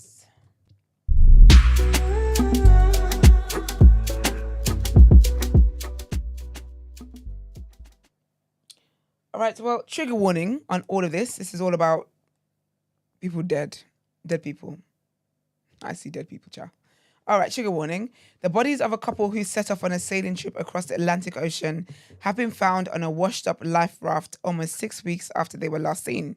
Britain Sarah Packwood and her Canadian husband, Brent Clibbery, are thought to have abandoned their yacht and perished before washing up on Sable Island near Nova Scotia in Canada on the 12th of July. The couple were reported missing on 18th of June after leaving Nova Scotia in their 13-meter, 42 feet eco-friendly yacht. A week earlier, they were on their way to the Azores, which is 3,228 kilometers away, with the trip planned for 21 days. In a post on Facebook, Mr. Clibbery's son James confirmed the pair had died, saying that the last few days had been very hard. It is unclear how the couple's dream transatlantic crossing ended in tragedy. An investigation is still underway, the Royal Canadian Mounted Police told the BBC. That's so sad, you know. That's sad. And our next headline is about 4 people have been found dead in a Renault Clio involved in a collision in Gloucestershire after the vehicle collided with a tree. The fatal collision happened on the A436 in Olinwood in the early hours of Sunday. Shortly before 2 a.m., police on patrol came across the single vehicle with the 4 males already deceased inside. Urgent work has been ongoing to identify all of those involved and the next of kin. The road remains closed in both directions between the A417 air balloon roundabout and Seven Springs while an investigation is underway. Anyone who has any information about the collision is asked to contact the police. And our last headline for today, trigger warning again, a teenage boy has died after being found shot in a West London park. The Metropolitan Police said officers and paramedics were called at about 7:20 on Sunday to a location near Hazelwood Crescent in Ladbroke Grove. The boy, believed to be age 15, was pronounced dead at the scene after being found with injuries. Police says 6 males have been arrested on suspicion of murder and remain in custody. Work is taking place to identify the victim and notify his next of kin. That's very sad. Very. It's time to pay some more bills. Let's get into reaction.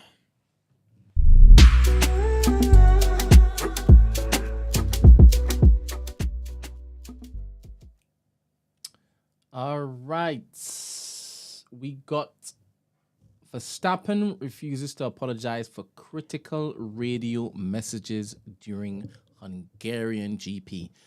Max Verstappen criticized his Red Bull team's car and strategy choices during the Hungarian Grand Prix. He refused to apologize, stubborn man, for his language and told critics to stay home if they didn't like it. Verstappen had a frustrating race, dropping from 3rd to 5th and colliding with Lewis Hamilton. He felt the team's strategy cost him a podium finish and was critical of Hamilton's driving. Verstappen's comments drew criticism, with some calling them disrespectful to his team and fans. Russian and Belarusian athletes to compete as neutrals at Paris 2024 Olympics. Russian and Belarusian athletes will compete as individual neutral athletes at the Paris 2024 Olympics due to Russia's invasion of Ukraine. They will not be included in the official medal table and cannot display national flags or anthems. Only 36 Russian and 24 Belarusian athletes have accepted invitations to compete compared to 335 and 101 respectively at Tokyo 2020. Athletes must meet strict criteria, including not actively supporting the war or having military links, and pass a double vetting check. There will be no AIN track and field athletes, as World Athletes has banned all Russian and Belarusians. Imagine your country's at war and they're asking you to go and do pole vault. How does that happen, man? How are you going to represent your country when your country is at war? You can't even lose, you know. But then I get why you lose. There's a lot on your mind. Family not safe and whatnot. You know how all that has just been removed from mainstream media? Yeah. Like, you forgot that there was a war going on. Right. Even the Israel stuff, I saw something about Israel and it's been voted that what they've been doing is a war crime or something like that. I answered anyway. The world we live in, eh? Mate. All right, let's the wrap it world up. we live in.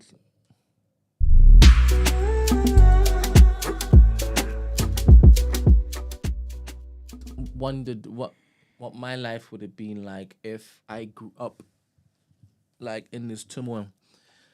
As in like, doing wars and stuff. Yeah, your everyday. Ugh.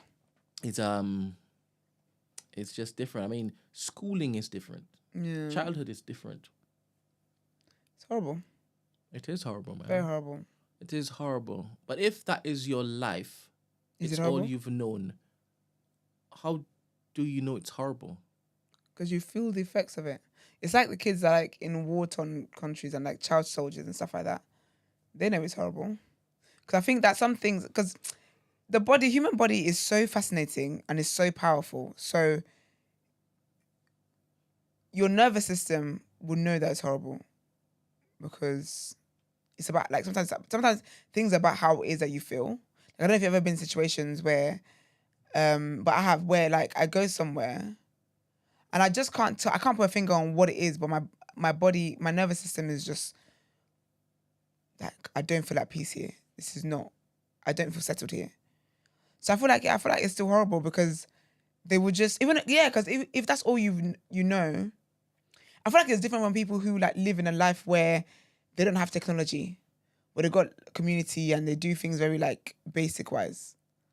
They wouldn't know because they don't know that technology exists. So going to the well and fetching water and doing this and doing that, they wouldn't know. But if it's like, why you put your head down?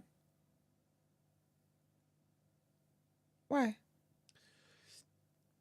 I cast my mind whilst you were talking. I cast my mind back to the conversation about only hiring pretty people, and the first show that I know is confirmed. Right, there's a very pretty person who knows what dude. I'm crying. I'm crying. I'm thinking.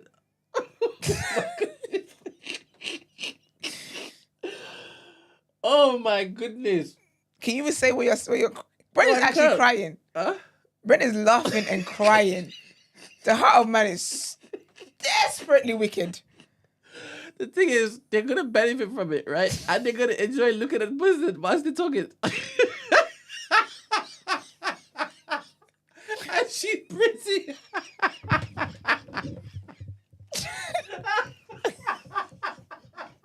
You know what? I don't know what you're talking about, yeah, but your laugh is what's making me laugh.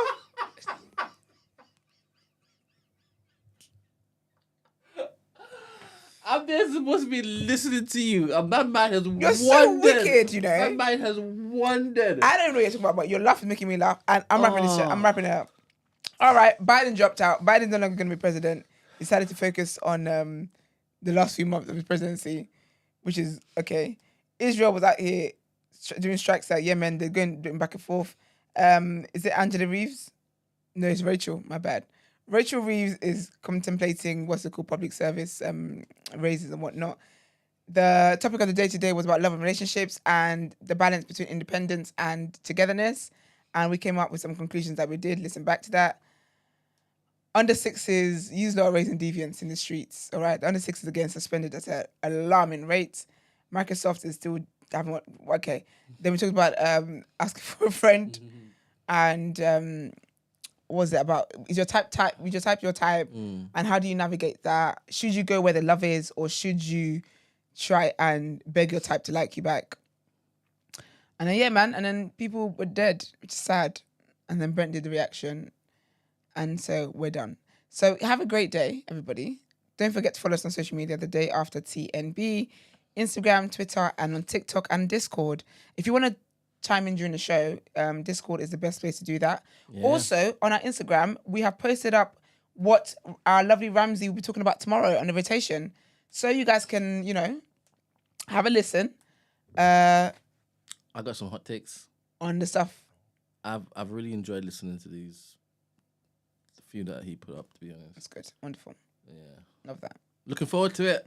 Yes, if you guys want to let us know your takes and stuff like that as well, how many rotations you want to give it, let us know. Have a listen. Go and check our Instagram out, and then you can Discord it up tomorrow. Because this is why I did it. I want people to have enough time to even listen to the album, so that when it is that we're talking about it, right, the Discord will be there. They could jump in, and basically say, "Brent, you're wild. That isn't 4 rotations. You're bugging. It's 1 rotation." Or they'd be saying, "Ramsey, it's a bit harsh. It's not 0 rotations. It's 4." Do you understand? Yeah, absolutely. And that way, we just provide something that the entire community could get more value from. There's more voices. It means that you get an opportunity to basically say your mind. Yeah, man. Start using Discord more. I might just completely lock off the phone. I just might do it. I might do it. So you do it, man. I might do it. Anywho. Yeah. Love and light. Love and light and all of that. See y'all tomorrow at 8 a.m. Bye. Peace.